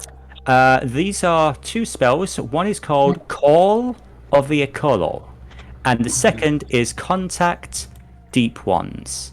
Call of the Occult basically is a means of opening yourself to the Aboleth. My God. The second one. For 1 minute and you all start chanting mystical demon books. We'll get to that. The general gist is it takes about an hour. You basically need to mark out a circle of various markings and everything. You would need to spend about an hour or so, performing the ritual, and you would basically open yourself to contact via dreams. You believe you might have had a sneak preview of this not too long ago. This is all the same night. Holy shit. The second ritual or formula, Contact Deep Ones, basically this is a 50-mile radius, and it is it would also take about an hour to cast, but it would send a general psychic wave out that would connect to any deep underwater dwelling entity that is tied to the Ecolo, and they would know exactly where you are and how to locate you, and that you are open to talk. Those are the 2 that anybody can use. Basically, it's ancient water being Tinder. Pretty much. Careful, you might get some tentacle pics. I I would also say... I was going to say I was going to fail this, but which one did I cast? You apparently cast Call of the Ecolo. And I will actually... Let's see, can I just copy... Let's see. I can copy... Cast it in the tower, or when I was in the library, right? Oh, nope, that is... yeah. How... Can I'm trying to basically copy the... I'm basically trying to do a hot link of the spell. I will try and take care of that later. But you know what? I'm just going to drag and drop that into your journal if you give me 2 seconds. But yeah, that is the general gist of things that the party has discovered so far. I smoke out a tweet. Okay, at this point, The Kenku tweeted? Yeah, that's what I was thinking. As I was looking at it, I'm just like, I tweeted? Just like, You did. I was gonna say at this point, Dot is going to take action. That's a lot of material. Yes. Kenku looks tired. All my plan for this was, at this point, Dot's going to say, when this potion is worn off and you are rested, will you willingly tell us the rest?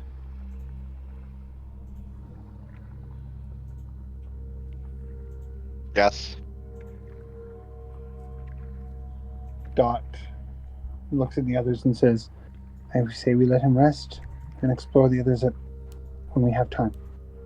We should all rest. He's correct. Yes. If we And are leaving tomorrow, this is no way for us to go. And I'm of the opinion now that perhaps we don't have time to wait. We should go No. ahead and blaze the trail for the larger group. you're absolutely right. There's no other choice. Does anyone have any Lacey. objections? She goes to the door and gets Lacey and says, Lacey, see to it that Tahu gets the best room that we have available outside the Paladin room. Wishing. Oh, put him in the Paladin You room. start. He deserves it. What? He deserves it. Put him in the Paladin where room. Icrius was. The Paladin room was where Icrius was, where he met your associate. Slight correction to you, my dear. Mazarina attacked the party before they found Dots. This was at the No, Tardetail Tavern. no, but they told her about the attack in the room.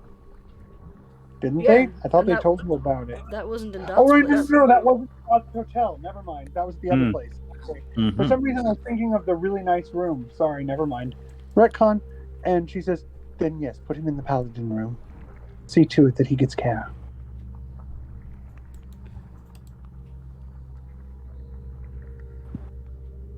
One last question, Tahu. Okay. Are you still in allegiance with Gosling? I laugh. You never were you? You're a good bird, you know that. I was using her for information. She's a great source for it. Which reminds me, I have some letters to send. And she looks over at Jurnis and says, I know what I'm doing. Seedie just laughs or with Tahu, and she says, "You're more like me than I gave you credit for, Tahu." You just play different people differently than you do. Yes, it was fun messing with her. And at that, I was. Then that's after that is when I say the thing I said to Jurnis. I still say it's a bad idea, but I can't exactly stop you. At least now we know that Tahu isn't going to stab us in our sleep. Right, Tahu? Yes. She says this with like a small smirk and just gives Tahu a pat on the shoulder. And Dot does show the letter to Seedie and Tahu. Well, I think it's safe for me to. Let it all be clear to Tahu now. Before we sat down and you had your delicious malt drink, I had snuck Let's sip it, finish it. I had snuck up to the room opposite, room next to yours, and poked a little spy hole into the wall to keep tabs on you. Now, I'm assuming you've been keeping contact with Mazina and damn it, I've forgotten the other character's name. Lady of Me. Salt. Lady of Salt. Oh yeah, Lady of Salt, in the privacy of your room. Which you would know all at this point that she prefers to be called the Lady of Salt. Yes.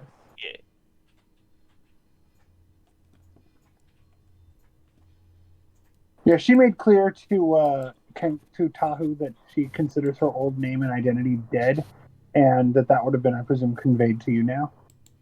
Oh, yes.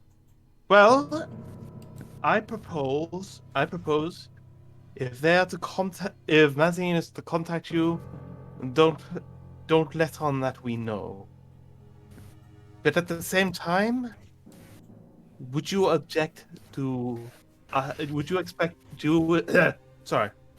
Would you object to any of us spying on the events?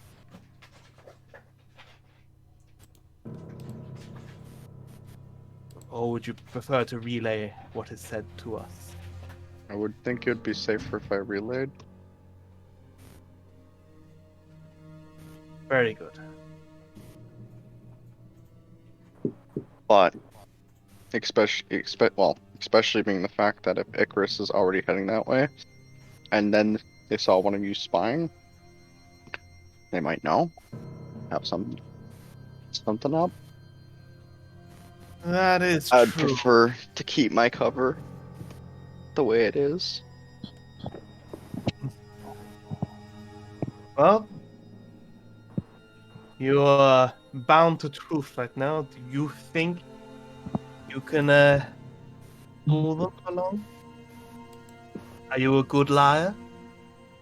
And so far, apparently. Well, he's not wrong, yes. He had us fooled for Yes, quite a considerable amount of time. This to potion be- is not doing me well right now, but To be fair, lying by omission is not the same as lying.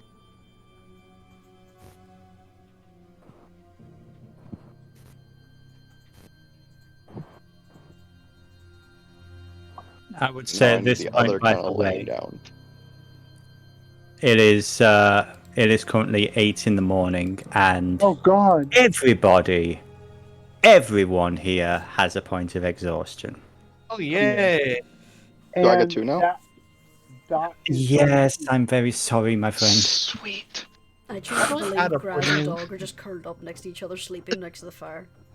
No, I have half speed. Hell yeah. Can I just say I love this idea of us like can I just say I want it canon to be like us being like, yes, we can't wait the 4 days. We have to leave on day 3. Waking up, oh no dear, it's day 4. Well, I'm saying it's day 3 now. It is Yeah, the exactly, morning of that's day what I mean. 3, and Y'all you are go to all sleep and say, we're wrecked. reserved to leave a day early. Completely. Oh man, I totally spaced day 3. Oh. I think I've got a sound effect for that. One moment, please. One moment, please. Oh, I think no. Tahu's going to be out of commission for a few sessions. There you go. Just going to be sleeping until you guys need him again. Yeah, Dot is going to exhaustedly write her letters. Now, did you prep the letters so that because she writes those up. They probably would only take her a few moments, and then I would assume that somehow she has some way to get them to someone to duplicate them or something. Someone in her employ can duplicate things, can't they? Yes. For flyers and shit. This is the interesting thing with Voarcel technology. It's kind of in a Renaissance era. Yeah. Where there is a printing press. So there's steampunk text. So there is printed word. So she prints them out. Prints out enough for the businesses. Can you post the one more time the original letter and then the letter to the businesses, please? Okay. For clarification, we have dearest friends. I will keep this missive short. This is for the businesses. Is that correct? Yes. Okay. The one that ends, let generous kindness rule our days. Yes, that is for the businesses. The other one that talks about fruits, that's a little way back, that is the one for Lady Gosling that is being delivered to her. That is a big one there. Tell you what, because the DM was a little bit rushed because of work and he did not have time to make a handout, do you actually want to read that out, my dear? Yes, of course. Okay, thank you. Just as And, a side before D starts reading, Sephi has returned and is ready for his scene. Okay, I would say this. So, Seth, my dear friend, I've got a question for you. Would Skullface want to head back to the tavern for about 8 o'clock? Would he want to come in early, or would he? What time would he usually arrive? Not really sure. I would say 8 o'clock. Okay, I would say this is the thing. I would say you're feeling fairly well rested. I'd say you've had a pretty decent night's sleep, all things concerned, in spite of the frustration and the fury of this thing that's been trying to fuck with you, and you know there's something there now. It isn't guilt. There is something out there that's trying to mess with you, and you know exactly the cure for it. So, as you've been planning and you've been prepping and you've been getting the girls ready for war, you finally make your way into Dot's Tavern, and you are led to the meeting room where you see a surprising sight. The group look absolutely exhausted. They look like they've not slept, and the room is covered in blood. I'm joking. There's just papers and notes all over the place in various piles, and they're all just like looking through. They're still talking, but you can tell they have not slept at all. And Tahu is, I would say, the only one who is nowhere to be seen is Tahu at this point. Yeah, gone. Yeah. Tahu gone? I would say, unless there was something you were going to do, I was going to be kind and let Tahu sleep. But hey, you want to keep him up longer? I just want to do one more thing. Jackie, one more thing. One thing more. Dennis, you remember how Seedie made a note of those the ward markings? Yes. Okay. Seedie is going to take her little box which contained the motion detector. Well, it doesn't contain the motion detector, and now it's empty. The motion detector is still in my bag. And she's going to scribble the ward on it, and she's going to hand it to Tahu. Have you by any chance heard Goslin's praise for her wards?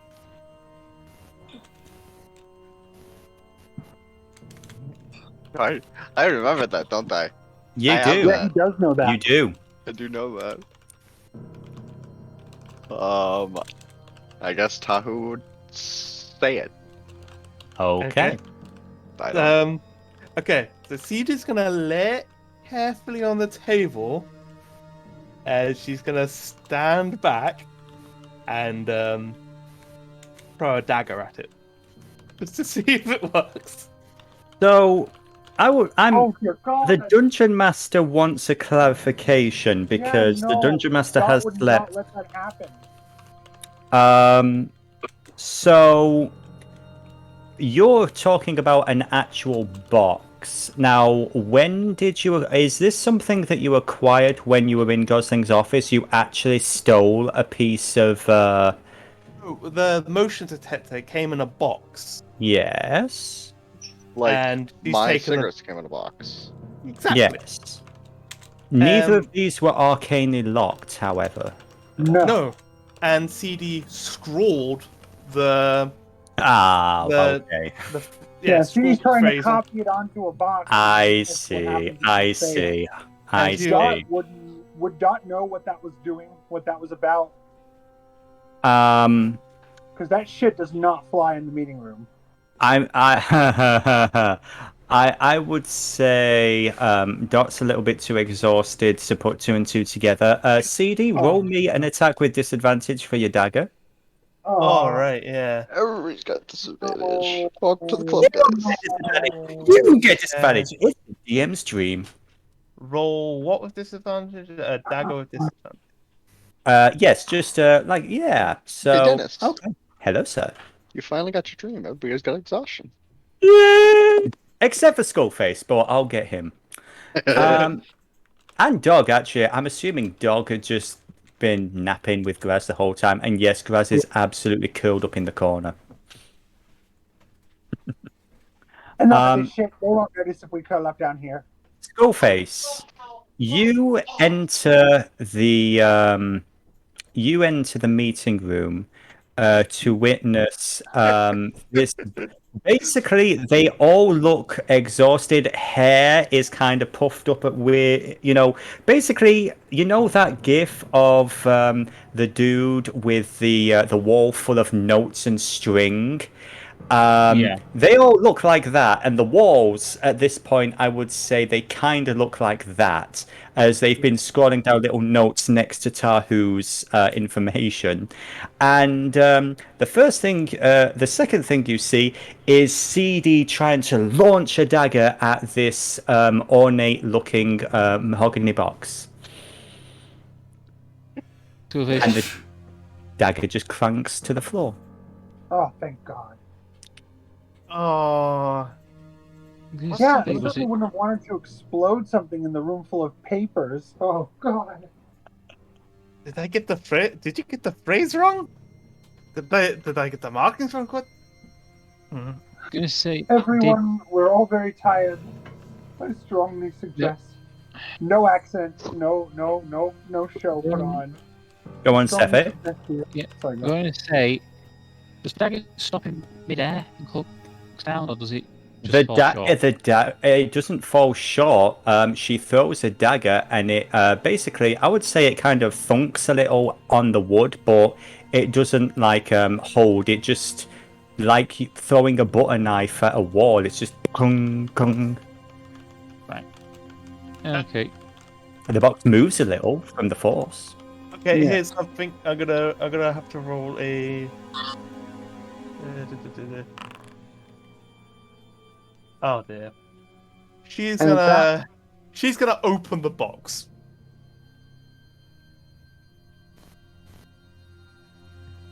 Kind of like a Wily character situation where the explosive doesn't go off, so he kind of like pushes the plunder again and again and again, and then he explodes. I'm afraid the box just opens. Doesn't have the spell. Oh, thank you. And Dot says to everyone, we're all very tired. I think we should all go to bed. Please. The meeting room is closing. And you have all your rooms. Please be on your way. Be on your way. Ed.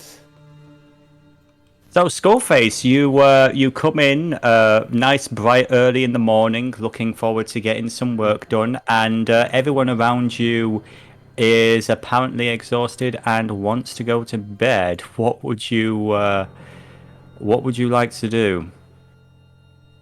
Would you like an explanation, perhaps? Can someone please tell me what's going on exactly? Well, it all started when Graz and Seedie broke into Tahu's room, and Jurnis will just give a basic recap of what's going on. Sans most details about what happened at the sanctum because she doesn't know. She only knows what Ang told her. So she's gonna ask Ang to pull that in, to fill in that area. Okay.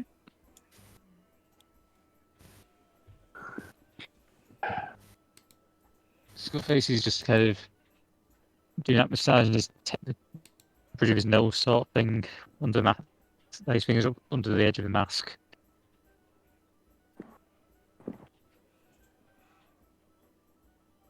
Yes, I know the feeling.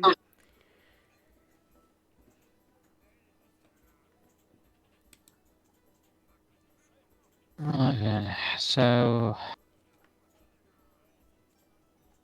Presumably Tahu's on the mend. Yes, well, a good night's sleep may get rid of most of his ails, but it may affect him for a little while. But the And you plan got one and eat your sleep as well. trust me, I'll go to bed now in a moment. But while we're sleeping, if there are any final preparations you want to make, that would be arranged.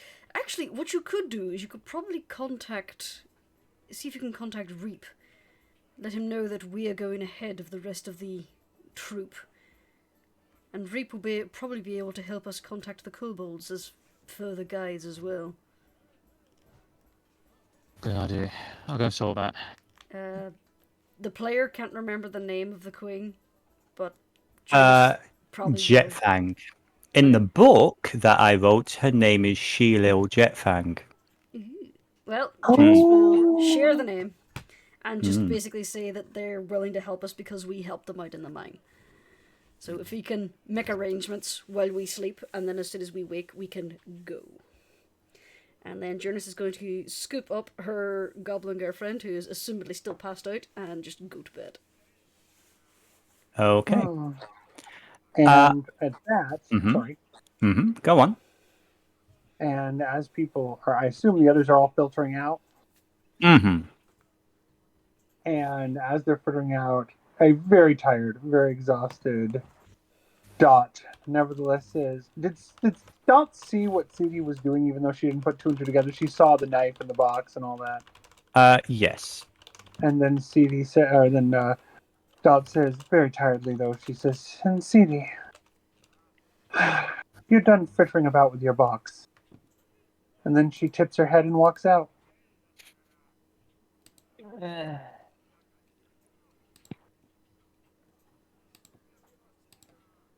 Okay. So, since they've not had anything to do for a little bit, Dog, unless Dog complains, would you care to accompany Skullface on his travels? Where are we traveling to? Going on a little journey to meet some people. While they're doing that, did you want me to read the letters?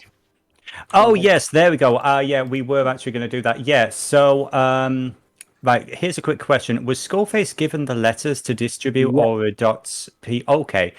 Yes, if you would please read out the letters. One goes to Lady Gosling, one goes to the businesses. I'm not going to read them in Dot's voice because you can read them yourselves in your own heads. The one to Lady Gosling says, My dearest Lady Gosling, once again, our paths on the road to prosperity converge. And once again, I find your interest in my business operations beyond mere words of reproach. I am so thankful to know that you are keeping track of my mishaps and accidents, or any mishaps and accidents involving my tavern or my upcoming projects. Your recent employees did their absolute best to maintain privacy regarding your scrutiny of my affairs, of course, but I am always looking forward to making any interactions with me a matter of public appreciation, so that the public may celebrate your involvement in the warm fashion it deserves. Rest assured, this latest circumstance will be no exception. I'll be letting the other businesses owners in the city know how deeply you are investing in the upcoming project and any mishaps or accidents they might encounter. We will keep track of the accidents and problems we encounter so far and consider your involvement in helping contribute to them. Rest assured, your involvement will be considered and your contributions will be openly discussed. I'm sure you're eager to accommodate this arrangement as it will be the more profitable of many options at your disposal. Your name will be brought up in discussions of how best to proceed in the project, and as always, your associates will be heavily considered for additional accommodations related to the special variety of requirements elicited by someone in your station and social condition. I know the concerns we share live in each other's days. Be well and truly good, little goose. May the light of the future shine upon you. Dot Merivale, P.S. For understanding, consider keeping yourselves observant, unless recent situations elicit lesser fruits. And then that's the message to Gosling, and then the one to the workers is Dearest friends, I will keep this missive short and to the point as time is of the essence. A delightful new discovery. Our beloved community leader, Lady Gosling of the Elder Sanctum, has, from what I am hearing, eagerly invested in our ventures. From prior experience, I think we all know how politely quiet she is about such investments, but such generosity as hers always has a way of getting out. Apparently, she has possibly even taken to recommending certain individuals in her employ to join up with our various businesses to help us address potential accidents or mishaps that may befall our members. In the interest of benevolence and charity, I strongly encourage everyone to take a thorough review using every truthful means within the law at your disposal to consider any recent employees or new hire contractuals and greet those with ties to Lady Gosling in exactly the fashion deserving of those in this station. Further, review any recent mishaps, losses, or difficulties might be enlightening with regard to these newcomers within the ranks. Of course, this says nothing of any long-working comrades among us who might be sympathetic to Gosling's efforts. Let generous kindness rule our days. Let's not keep our dear little goose waiting. Dot Merivale. Those are the letters she sends. And one final thing in regards to that message. Now, the letter that is for Gosling herself. The last letter, the first letter of the last sentence, essentially spells out the word "fuck yourself." Yes, it does. Class act. I mean, it's a very no. What are you talking about? What do you mean? I don't know what you mean. You're making assumptions that I'm not understanding. No. It just simply said, for understanding, consider keeping yourself observant, unless recent situations elicit lesser fruit. That's all it says. Mm-hmm. So, Wex, you're heading off to where are you heading off to first? The Black Keep, is that correct? Yes. Okay then. I would say that you're able to get there with very little issue. You are, of course, one of the wardens, and you would eventually be able to reach Warden Reap. Mr. Greenstride, pleasure to see you again. What can I do for you today? Skullface is basically going to bring Reap up to date on the situation, especially regarding the invitation for the kobolds to the party after what happened with the mines. So you tell Reap about the attack from the Voidling. Yes. Okay. Oh. He will also inform Reap that he himself has been noticing an odd presence. Seems to have taken interest in him personally, and that he believes its source is beneath the city. It could be related to the recent murders as well. Wait, so you think this is something to do with the recent attacks that we've been having? Hold on a moment. Reaper basically heads into the back end of his office. There's a bunch of rummaging around. Again, as you remember, Reap's office is a bit of a pigsty at the best of times. There's papers and everything strewn around. There's a lot of notes, receipts, information, reports, and so on. Reap is a hard worker, but he's a messy worker. And he comes out with a huge stack, basically almost as big as you are, and sticks them on the floor by the desk and starts burrowing into them, looking for a couple of folders. Yes, we've noticed a few things recently. There's been a bit of an uptick on attacks on working people in the middle of the night. Well, okay, I'll try not to be too delicate about it, but sex workers, prostitutes, that kind of thing. Yes, I did arrived at the scene of one of those attacks overnight. Yes, now that's interesting. There was apparently one individual who, this is, the DM has forgotten the name of that character. But yeah, this girl here, she survived. This is Yes, the first time. After you, dude. We were most fortunate to get when we did. Yes. According to the information she gave us, she didn't see the attacker or anything, just felt something grab her by the shoulder, and she was knocked unconscious. I mean, she's very lucky by all accounts. All the other bodies that we've seen, what bodies we have found, twisted, horrible agony. What we believe is, and I'm telling you this because despite your, shall we say, mixed allegiances, I'm trusting you with this, Mr. Greenstride. There is something going on with this city. There is some sort of spellcaster, some rogue serial killer that's picking off whoever they feel like. I believed at first that they were trying to target, working people specifically.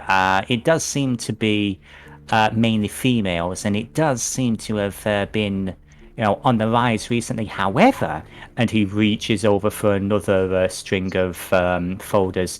Now, over here, on the other hand, we've had a large number of disappearances, regular working people, dock workers, tavern operatives, one or two socialites. And here's the thing. The past week alone, the people who used to be like regular workers, that number seems to have died down, and instead more wealthy, connected people are starting to go missing too. And now these all look like completely isolated incidents, but when you look at the numbers all together, it's like the attention of something is shifting, and the method of all these, the few bodies that we have found, and how do I put this? The only time we ever find bodies are of the sex workers, but the workers and the others, they're just being classed as disappearances. But there's a lot, and it's been going on for a long time. Did Dennis just imply that someone's eating the rich? Past 5 years alone. He points to the step that's bigger than you. Right. Based on what myself and Icrius saw, I suspect. Now, in regards to your situation, after you, Sevi, I'm so sorry. Say again. I suspect whoever we're dealing with may have access to either can fly or possesses creatures that can fly. Well, I'm no spellcaster, and as you know, my mother does have a limited amount of arcane ability, but it's not really something that my people like to allow. Case in point with Scrack, you saw what happened when Veryl has too much power like that, it gets to their heads. But I do know that in this city, and basically in this country for the most part, magic is very heavily regulated. It makes it very difficult to investigate a spellcaster that can do this kind of thing. I'm loath to get in touch with the Siren Charter Mages School, but it might be necessary in this case. There are one or two people that I can have a word with and try and make some quiet inquiries, but my personal theory, is this is some kind of spellcaster. Now, why you are seeing the visions that you're seeing, I don't know. Is this the same individual? Is this a completely different matter altogether? I don't know, but the information you're giving me is, well, I won't say helpful, but it's something to consider. All things are connected, in my opinion. I'll be honest, I originally suspected it might have been somebody using trained birds to kill people, but Well, I do evidently, know that some spellcasters have animals as their familiars. It could be something like that. yeah, it's possible. Now, you said bird. You think it's a flying creature specifically? Yes, when Icrius... Basically, we heard movement above. I asked Icrius to fly out to take a quick look around. Mm-hmm. See anything unusual. Now, if it was something on legs, you would have seen it scrambling across rooftops. Hmm. I see. So you didn't. He didn't get eyes on. Where is Sir Icarus, by the way? I would like his his opinion on this. Yeah, Skullface just fills in Reap on the whole situation with Icarus. Oh. Oh no. Oh no. That's bad. He So doesn't mention the whole celestial thing, he just mentions he's gone down the head. oh no, that's bad. That's very, very bad. That's very bad. What about the rest of you? I mean, are you please tell me you're waiting. You're not going to go straight off. Oh, are you going after him? As far as I'm aware, we're currently waiting. Okay. I will try and get in touch with my mother on the council, and I'll send a message, and we'll try and speed things up as best we can. But unfortunately, because of the rest of the planet being aware, we're still waiting on a couple of people. I'm not going myself, obviously, but I believe that we have 2 members of the Siren Charter Mages School. You also have another member of the Orga Sanctum. I think they're supposed to be meeting you later today, and then you would be heading down tomorrow. But if you wanted to head down earlier, oh dear. Well, I'll see what I can do. Is there anything else I can do for you before I head off? This is bad. That's cool. There's nothing I can really think of, sir. All right. Well, thank you for bringing this to my attention. And look, focus. I know it feels like there's a target on your back. And whatever this thing is, whatever's trying to toy with you, I would heartily advise you to not be alone. This dog is very nice and all, but I would actually advise you to have a chat with, Miss Penrose, and get maybe a friend to join you on your way back to your tavern. Of course. For your own safety.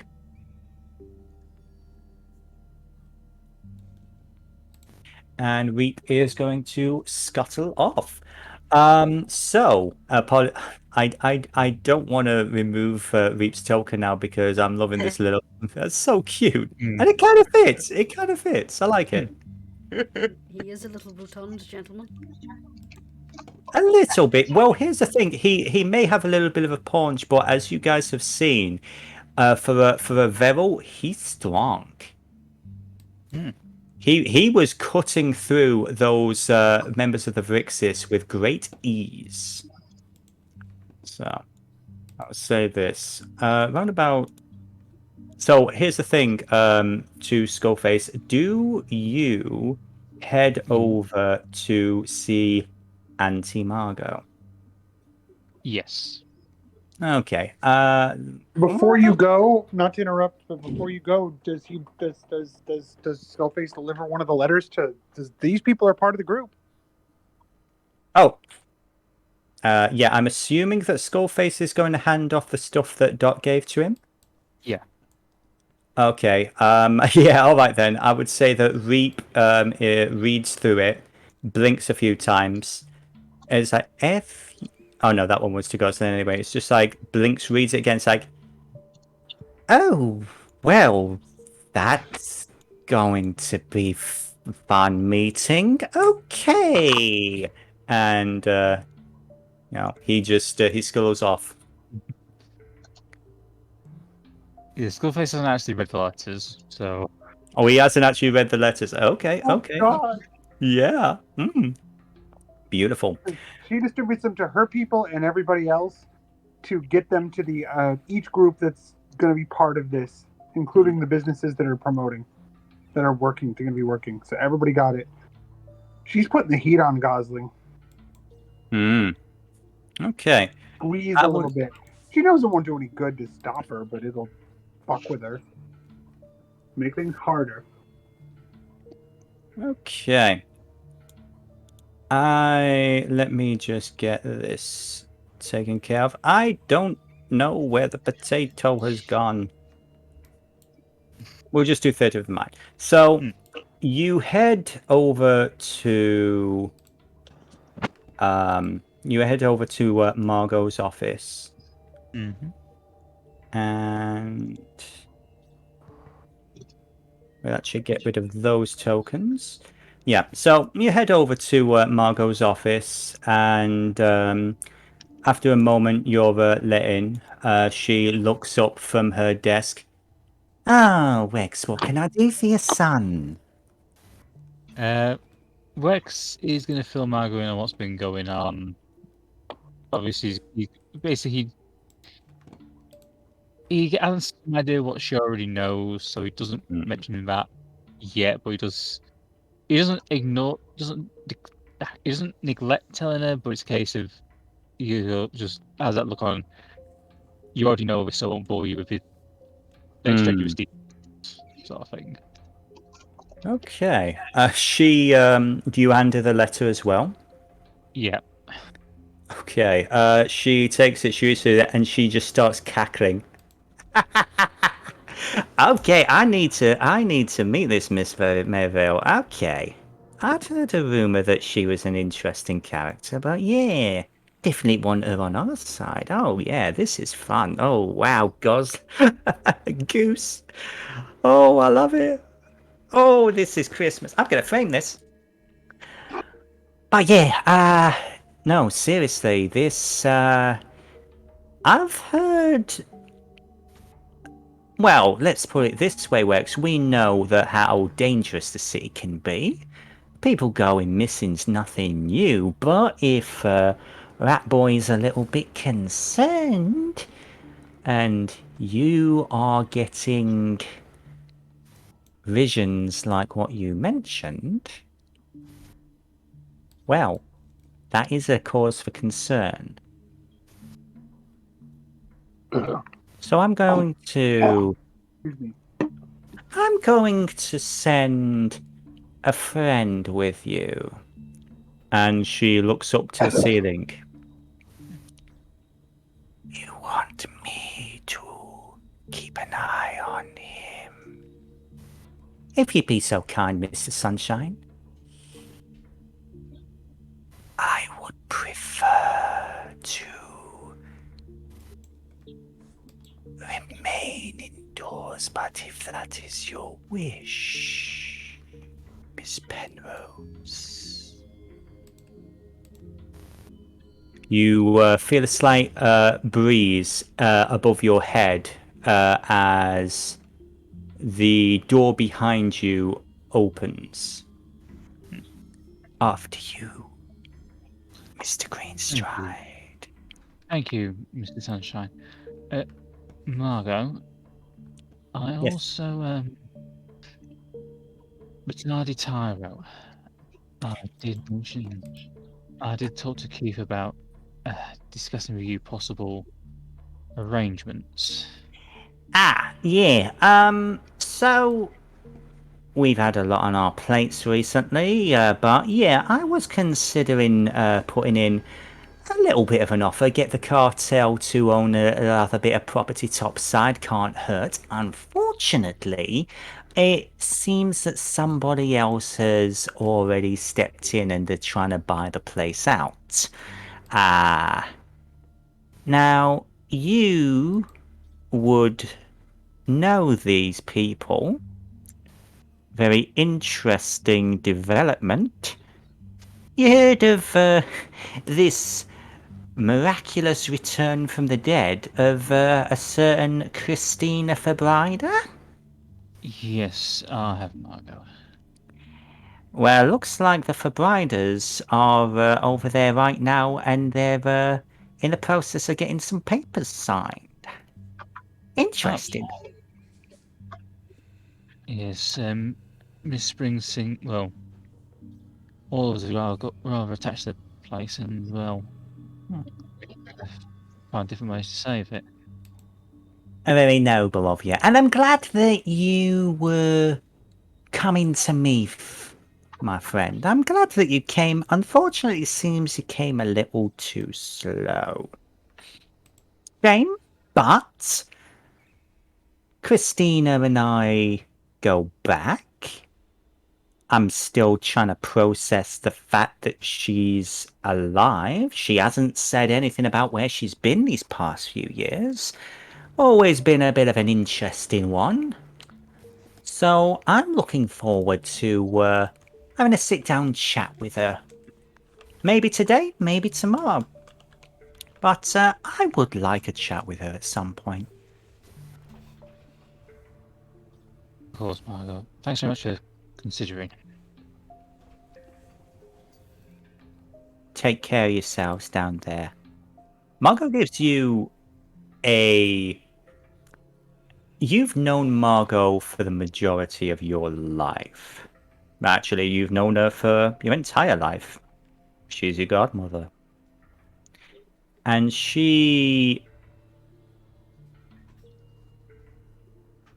the calm, business-like persona is put to the side a little, and you see a look of genuine concern.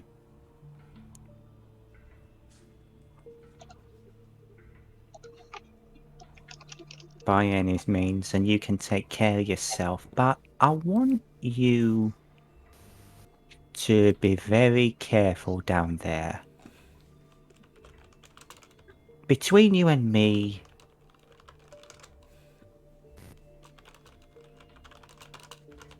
down into that city. Everyone knows it's there. It's no real secret. They've known for 400 years. But they stay away for a reason. What the wilds are like. The wilds are a resort. There. I want my godson back alive. Don't worry, I've got no intention of dying down there. But if I lose another one. Good boy. Because I'll have to leave the country if your mother finds out. And I'm rather liking it here. I've done a lot of work.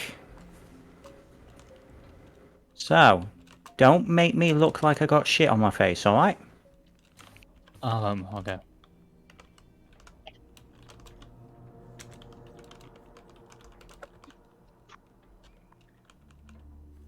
You're out. So basically he's going to take the hint and make his way back to the tavern. Okay. As you're heading through the city, I would like you, and I would say we are going to be over here. Bibbidi bibbidi boop. And we are heading back to... Dots is going to be around about this section here. Would you give me a perception check? If you'd be so kind. 16. As you're heading through the city, the weather is the typical, grey, overcast fare that you would get this time of year. A slight chill in the air and everything, but you realise as you're walking down, the chill is a lot stronger to your back than your side. Then briefly it moves ahead of you, and you see, as you're heading down, like the dust, the fog, parts unexpectedly like a brief gust, as the invisible Mr. Sunshine scuttles his way around you. And with a 16, you do hear a slightly irritated, I hope you realize how inconvenient this is, Mr. Greenstride. The light is very painful. I can only apologise, Mr. Sunshine. I will try to stick to more covered areas for you. Yes, do. Give me a... Let's see, let's not call it perception. Let's call it a history with advantage, since you know the city fairly well. If you are indeed looking to... There you go! I would say it takes you a little bit longer, but you're able to find enough back alleys with fairly tall walls and narrow side streets to where the direct sunlight, even though it's overcast, is no longer an issue. You feel the cold breath behind you, and the whisper, much appreciated. You've always done right by me, Mr. Sunshine. Least I can do. Yes, I have I not? I hope you understand how valuable you are to Miss Penrose. I was trying to help Margot out. You have. I remember when you first created your clockwork toy. Margot was so proud. She hoped you would be more successful up here. Unfortunate that the situation and circumstance did not allow for it.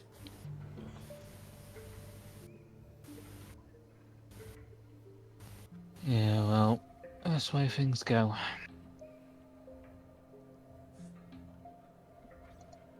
Regardless, your skill and your value are only one part of why she has kept you around all this time. She genuinely treats you like family. That is rare. I hope you appreciate it. I always have. Good man. And unless there's anything else you wish to say to your slightly sinister companion, I would say this. You would actually be heading by the Tardy Tyro at this point. Did you want to pop in, or did you just want to head straight back to Dots? He's gonna head straight back to Dots. Okay. I would say by that point, let's call it, I'd say it's getting close to 11 at that point. given the fact that the party is still pretty much exhausted, aside from Graz, I would say that Graz basically passed out very early on during the whole, reading of the Necronomicon. Hey, everybody, Graz got this. Let's go. Yeah. Graz is basically going to. Let me just get you guys into boop and boop. You find Graz propping up the bar, having a very large coffee, and rubbing her head. All right, Sam. What's up? What's the word? Pass on those messages and updates to Warden Reap. See Margot and go through the updates. All right, good. The rest of them, they're going to be a while. I had a rough night. I couldn't keep up, to be honest. Very, very weird dreams. No more alcohol for me before I go to bed. She gives you a side eye and then a big grin. Who am I kidding? So, you want anything? Just a whiskey. All right. Right. So, do you bring her up to speed on what's happening with the Tyro at all? Yes, he does mention that the four briders are putting in an offer at the moment. Oh, well, that's good. Give me an insight check if you'd be so kind, Skullface. Yeah, Graz seems fine with this. As long as we save the place, that matters. Yeah, I mean, better the walking corpse, Takes a very big drink. Speaking of the Tyro, did you get my whisper about the letter Jurnis wrote? I apologize. Let me just scroll back up a bit. Oh, was this on Discord? No, it was in the game. No. Okay. Graz? Yeah. You said you had nightmares. What exactly did you see? Well, not much. It was very dark, very wet, and not the good kind. Humor, it's a defense mechanism. Now, it was rough. It was really murky, uncomfortable. Couldn't breathe. Just didn't feel right. Lot of water. I'm not the biggest swimmer. I've never been a fan of water. Right. One of the reasons I stick on the mainland, That's fair. Like I say, something down there other than Chemise is trying to fuck with us, I think. I mean, I'm not a local, but from what I hear, everything down there's trying to fuck with us. Everything down there's horrible. I get a feeling that it's not just Chemise that's waiting for us down there. Which is why, look, I think Icrius, Sir Icrius, I love the lad. I do. And the fact that he's done this is... I'm freaking out for him, and I'm very, very, very, very worried. But between you and me, this is the goblins talking. And you're a good boy. And she scritches dog behind the ears. Between you and me, I don't think that we should rush. Because the fact of the matter is, he's made this decision. He's done this himself. Now, I want to go down there and I want to find him. I want to slap him around a bit and then make sure he's safe. But if we charge down there half-cocked, we are all gonna die. We need to be prepared. We need as many meat shields as we can between us and whatever nasties are down there. Now, Is call that- me cruel and cynical, but especially those mages, whoever the other assassins are, whatever people are sent to us, even the guides. No offense to the Revel, lovely people, but anyone who isn't us is expendable. A big, horrible, tentacled, mouthy thing with teeth comes at me, I'm gonna throw somebody else at it. If anything's fair. going for you, I'm gonna throw somebody else at it. Right? That's fair. We come first. I think the August Sanctum will be able to take care of themselves. Oh, yeah, I mean, if they can't, then they're freaking useless. What about the mages, though? I've got very limited experience with spellcasters. Me and Jurnis were dealing with one of them like 6 months back in this little village, and he wasn't much, but he was just, garden variety, local colour. I've never really dealt with like a high-end mage, trained and all that. Therein lies a problem. We could end up with someone with the ability to transform any squid-based nasty into a puffin. But at the Useful. same time, the red could be that big. They could end up getting killed by a bloody falling rock.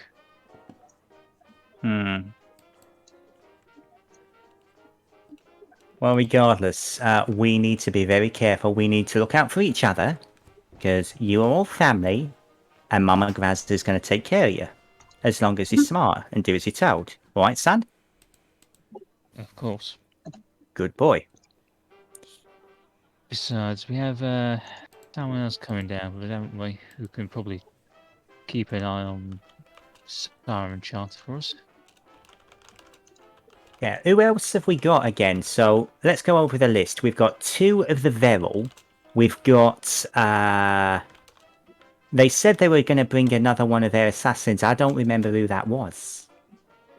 I think it might have been Mr. Wilberforce Smythe. Sefe. Hmm? Did you say it was Jasper? Yeah. If he's recalling correctly, it's Jasper. And he kind of owes us. Yeah, I mean, he's all right as far as I'm concerned. I mean, again, if it's between us and him, then too bad, so sad. Accidents happen, but no, he's all right. We got 2 spellcasters. We've got the Vil, and then we've got those clerics, the Calivig lot. Yeah. What's your take on them? Think they're going to be useful, or they're just going to be? Definitely useful. I mean, clerics are good for healing, so we've got them and... Because here's the thing, this is what I'm thinking. I'm so sorry, my internet is cutting out a little bit. I am missing part of the conversation. Did you want to say that again, please, Sefi? Oh, no, I didn't say anything. You just said, well, the clerics are good for healing, so we may not want to necessarily throw them out in front of the monsters first. Probably don't need, what was it, like 5, 6 of them? I think, if memory serves, one of them's this doddering old dude. I don't know why they want to bring him down there. This sounds stupid. I get the feeling he may possess some rather potent magic.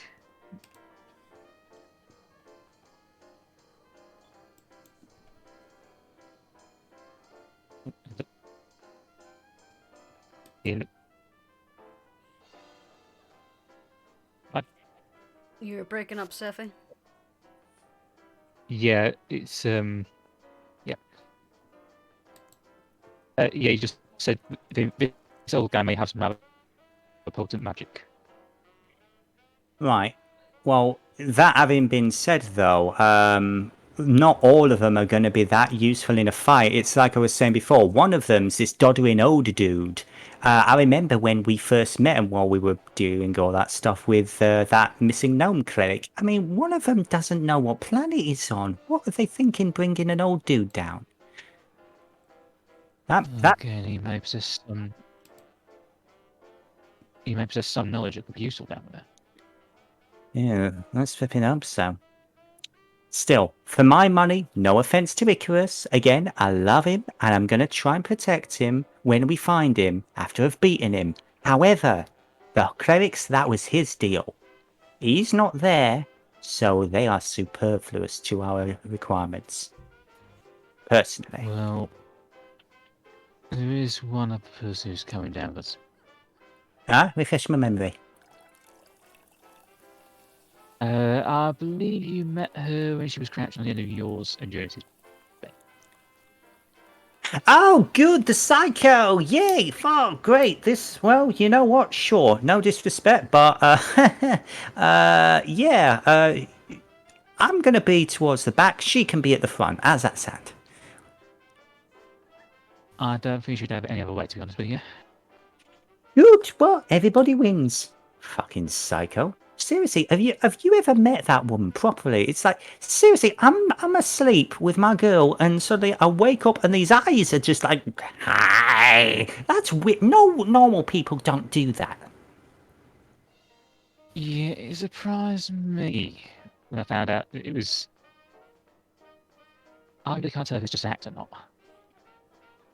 Well, I mean, to be fair, I've been working long enough to know that acting crazy and all that. I mean, it's a good way of getting people to lower their guard, but there's a fine line between the act and just becoming the thing, and honestly, with her, I cannot tell which is which, and I'd rather not know. Not my problem, I Is will he say this. good? Oh, yes, of course he is. It's always to give Tahu a little stretch behind the ear. Yeah. But yeah, she's been fighting things from down there for the last 400 years. At least she's got other experience. Exactly. Right, well, fair enough then.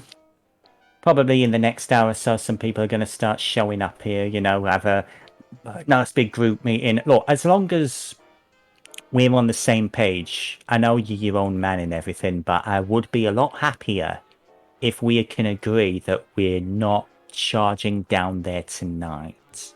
We're up later today. Exactly. Good man. Glad you got my back. Yeah. Anyways. I'll use the time to try and find, well, you saw our discussion at the Antiquin yesterday. I'm Yeah, trying to find different ways. Try to find different ways we can defend ourselves. If not, if this thing.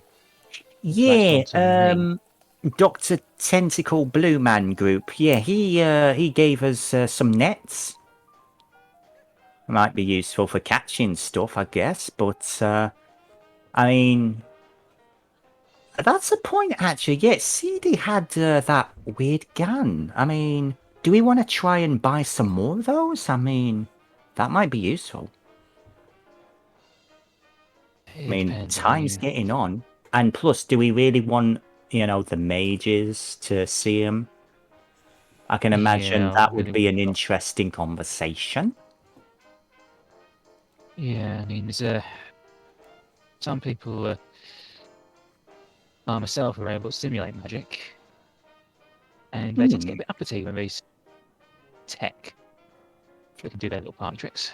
Yeah, that's true. For me, it's more a case of natural cunning rather than, casting spells. I just consider it my natural charm and my understanding of the nature of the world, It's a knowledge. I just trust in my hands. Well, sunshine. You were going to say something there, fella? Yes, I got the name Ripper. Used to be good with a knife. I mean, still am, but that was before I made my first. That was before I made Hazel. I'll be honest, most girls would be a little bit concerned when a fella said that to him, but hey, we both worked in cartels. We both know the score. They used to call me the Trouble needle. is- No. Mainly because I was into, What? piercings, but yeah. Fair enough. I was going to say pinpoint accuracy would be about, but there you go. Nah, I wish I could have hit the broadside of the barn back in the day, but no, I used to basically, stab people a lot. Fair enough. Got the job done. If it works, it works. That's all right. Exactly. But I got better, got some good teachers, got some training. Made a few mistakes, but hey, doesn't everyone? That's very true. One final thing before I wake everyone else, son. And I hope you don't take this the wrong way. I'm going to do my best to protect everyone, but in terms of priorities, Red is number one. If it's a choice between you lot and Red, I will leave you all down there to save her. I'll try not to. I'm going to do my best to make sure that we get out, but when the chips are down, she's my priority, son. As you saw the links I will go to from our arena. Yeah. I know exactly where you're coming from. Yeah, I figured as much. Whatever this bullshit is that's sniffing around you, rest assured, we'll take it apart together, alright? No solo bullshit. No worries.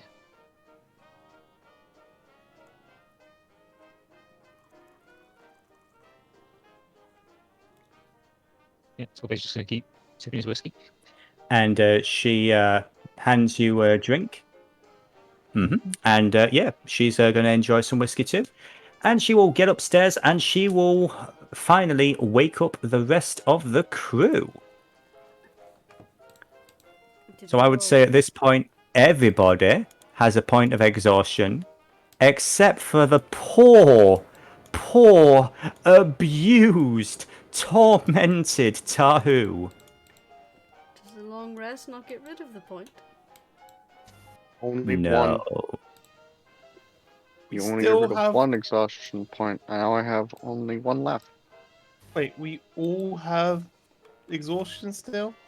Oh, I mean, the fact is that you stayed up super freaking late, and I know that the general rules of D&D say after a long rest, but basically you were gaining the exhaustion because you were staying up way past the usual time.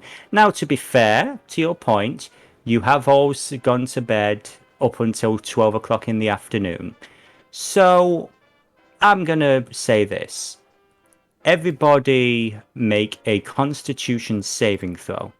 Can I Except point for- something out also, Devillo?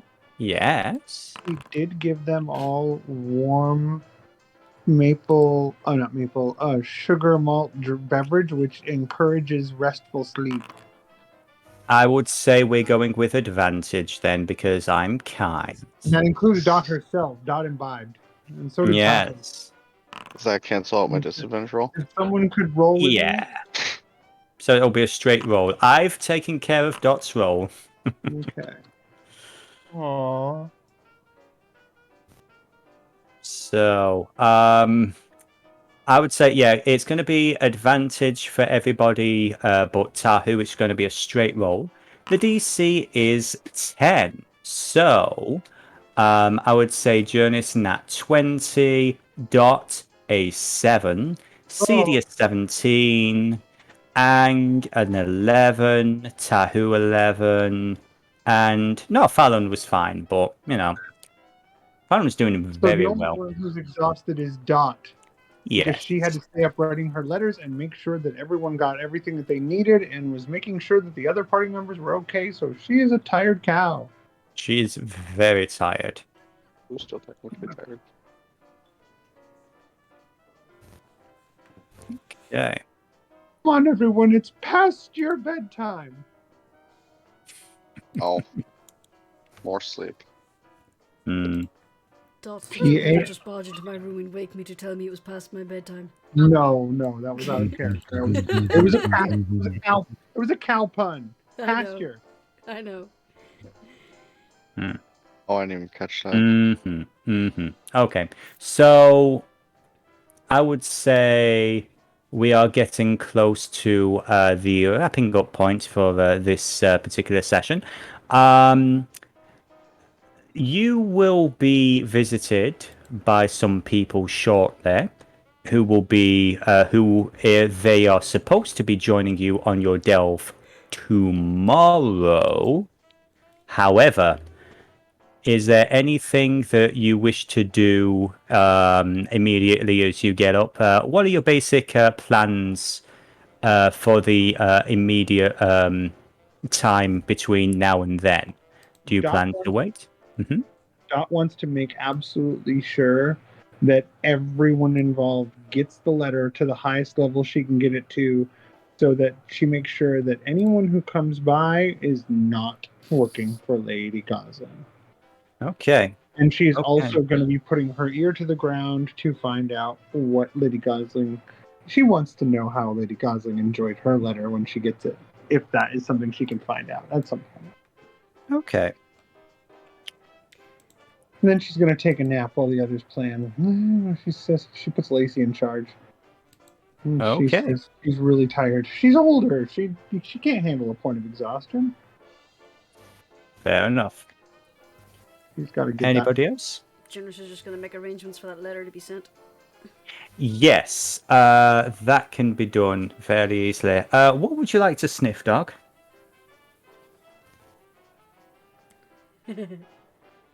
You know what? If it's something you can say on Twitch, you're more than welcome to say it. If not, Say stuff. say that again. Say stuff. Okay. I would say there's a slight retroactive thing, but earlier through the day, you've been walking around the city with Skullface. Give me 2 investigation checks. The first one is when you were heading to the Black Keep. The second one is when you were leaving. Unfortunately, a 9. It's a busy city. There's a lot of people around. There's a lot of weird smells. Ugh. Oh no. The second time, there's something very, very, very wrong. You don't quite remember it, even your dog-like memory. You were, let's say, dogs, they're a little ADHD. They tend to live more in the moment, but you don't remember coming back. You remember you went to a place, you've been there before, the big building where it's all, black stone. It's all very cold, lots of dwarves, and you remember chatting to the rat friend who helped you deal with the rat enemies. But then you were back at Dots, and even though you're a dog, there's some kind of dissonance there. You don't remember coming here. It's just you remember the door opening and you were here. That is odd. That does not sit right with you. Give me an intelligence check, please, dog. I have low intelligence. Yes, you do. Ability check. Yes, please.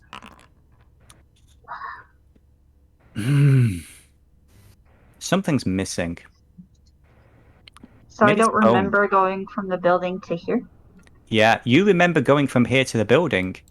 but you don't remember what happened when you left the building. In fact, you do remember, I would say you do remember leaving the rat and heading down some corridors, but then nothing else. Just you're here. That's weird. Oh, there's some bacon. And I would say that you go for the bacon. Please, bacon. Oh, yeah, it's very nice bacon. But that is pretty much that. And unless anybody has anything they wish, Is yeah. Mr. Sunshine still with me, or did he leave? Oh, he left you on the doorstep of Right. this tavern. I do have a question for Seth. Yeah. Are you wanting to approach Seedie about getting in contact with Trusty? No, he's decided not to. Okay. But Skullface, would it be okay if, as they were on the way back, Skullface mentioned Visenya to Mr. Sunshine? What would you like to say? He would say, with all due respect, Mr. Sunshine, I honestly don't know what you are, but have you ever heard of something called Visenya?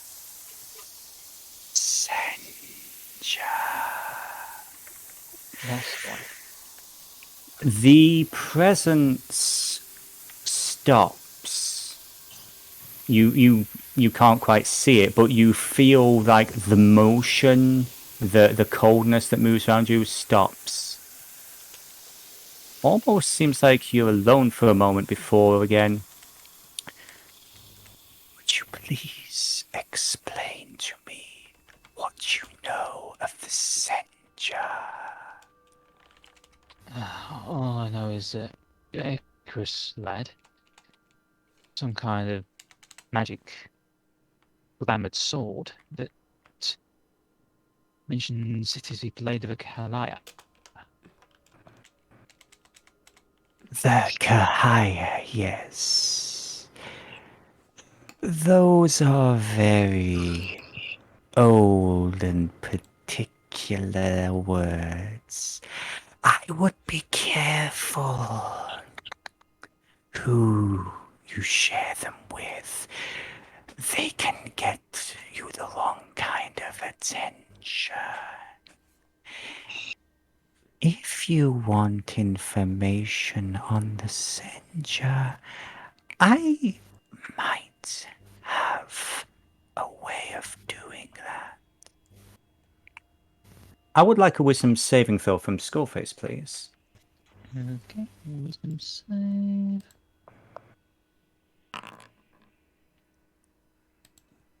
Okay. Skullface, as you think back to the walk with Mr. Sunshine, for the time being, that brief little vignette where we had a chat about the Senja and everything, you don't actually remember that. You were thinking of having a chat with him about the Senja, but I must have slipped your mind. You must have forgotten about it. Oh well. Maybe later. Have a conversation with him when there's no one else around. Seems like a good idea. Yeah. And with that, I think that that's going to be a reasonable point to leave things there. And Memory's a they very fickle started their thing. Journey to Nelial. Sure. Yeah, sure they will. Oh, I'm sure there'll be no consequences that'll about anything that's going to happen next week that'll like mess us up. No. How could they? How could they?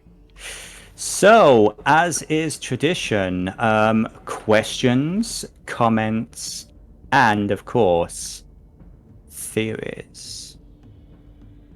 My question is, who's going to like what's in the letter and who's going to be pissed?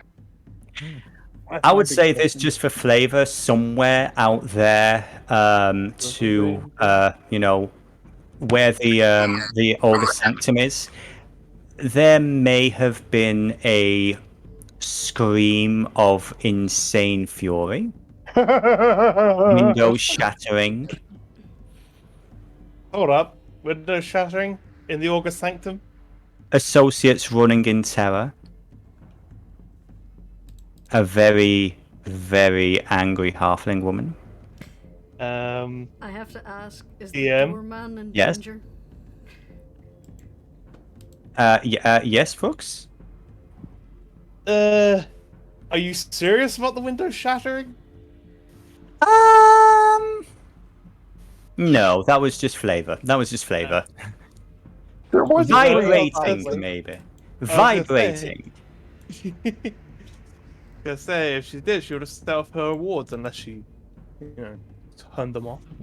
Oh yeah, why didn't my improvised bomb work? There's a very simple question for that. You're not a spellcaster and you weren't casting the spell.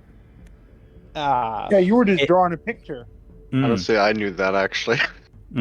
Like, you're drawing a symbol, you're not casting a spell, you never warded the box. You're just expecting it to do something. Yeah, I think Seedie would have thought of it that way too. Even not in the picture. The magic's in yourself. You had the power all along. Yeah, that's the thing with spellcasting, and especially in Voarcel. Education on magic is very limited for a reason. They don't want people to know how this stuff works. Tahu is after knowledge, because even if he's a fighter, Tonight he we're hearing from the sea could continent. someday. So my Yeah. Never crafty know what understanding happens. of magic makes sense in this world. No, it does. It's absolutely on brand. You know, for the setting, it absolutely fits. Can't believe you guys all thought I was against you.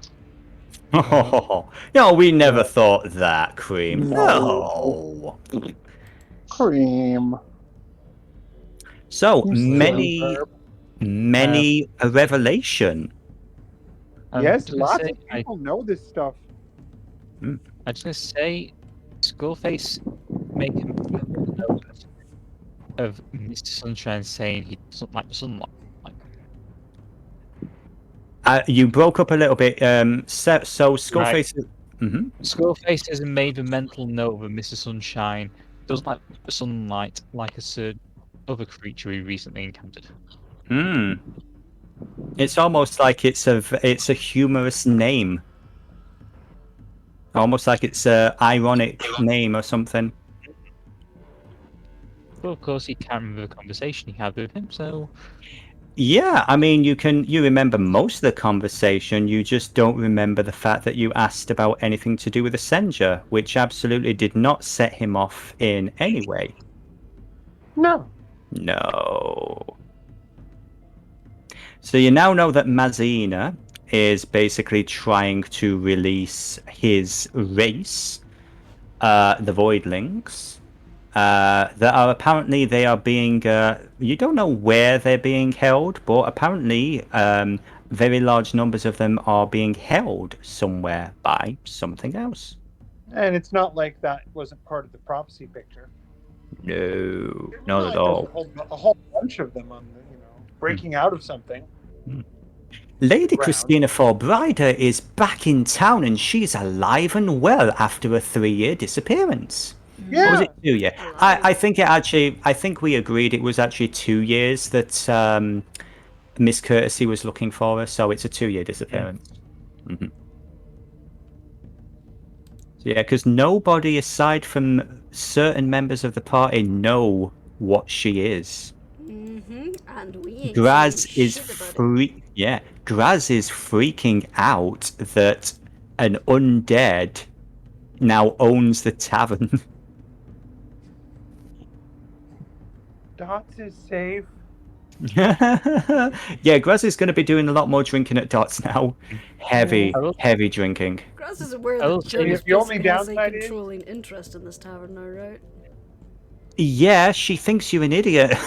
She doesn't trust the undead. She's terrified of the undead. Yeah, true. I will say this: I for would. Jurnis and Graz, the cutoff at Dots Bar is much sooner than many other places. She does Yeah. not let people get smashed. Mm, It is Graz is a drinking. creative Sorry. problem solver. Yeah. Well, the idea is, I'm sure Lacey probably slips her some stuff, but it's Mhm. like you got to be careful because Dot runs a family establishment, and anyone who gets out of hand with drunkenness is not going to be, there's going to be helped to their room. She's lawful good, y'all. Emphasis on the lawful. And yet, Cream, we love you. I'm so sorry you were steamrolled for a good chunk of this session. You did ask, will you? I feel tell you to do it. I feel like Kubro. Tell us what you I'm so sorry I didn't catch any of that. I feel like Kubro. I feel like the bird. Just exhaustion. We're sorry. I will just. I will say later on if later Our main Skullface- target bird has disappeared, and so now we have a new target bird. Wacky bird, wacky bird. I will say though, Skullface probably would have after the meeting would have go to Fatadi Tyro to see if Curtsy's there, see how she's doing. Again, I'm so sorry. Because I So can hear you everybody. I hear everybody through my wife's Discord. I can't hardly hear anybody. He said Wex went to the Tardy Tyro to check on someone. check Oh, on Curtsy. oh, that is something that may happen next week, and I look forward to it. Okay. But yes. Unless there's anything else people wish to say and or discuss. Very well. And going down the list, that is going to be a very good night from Confession is good for the soul, and it helps stop the bleeding. Cream. A very good night from D, the delightful Dot. Good night, everyone, and remember, be kind to each other and do right. A very good night from Miss Now Has a New Job, Frux. Good night, everyone. A very good night from Not Every Episode Can End in an Orgy, Icy. Night. Very good night from Jurnis. I can't think of anything witty, Spring Singer. Oh my dear, you don't have a bar's wit. Good night, everybody. And last but not least, a very good night from Mr. Wex Greenstride himself, Mr. Seffy Wolf. Night. Good night. Good night, And everybody. Dog, oh my gosh, and a very good night from the most important person in my life. She is my heart and my soul. Please don't kill me in my sleep. No promises. Good night. Good night, everybody. Good night.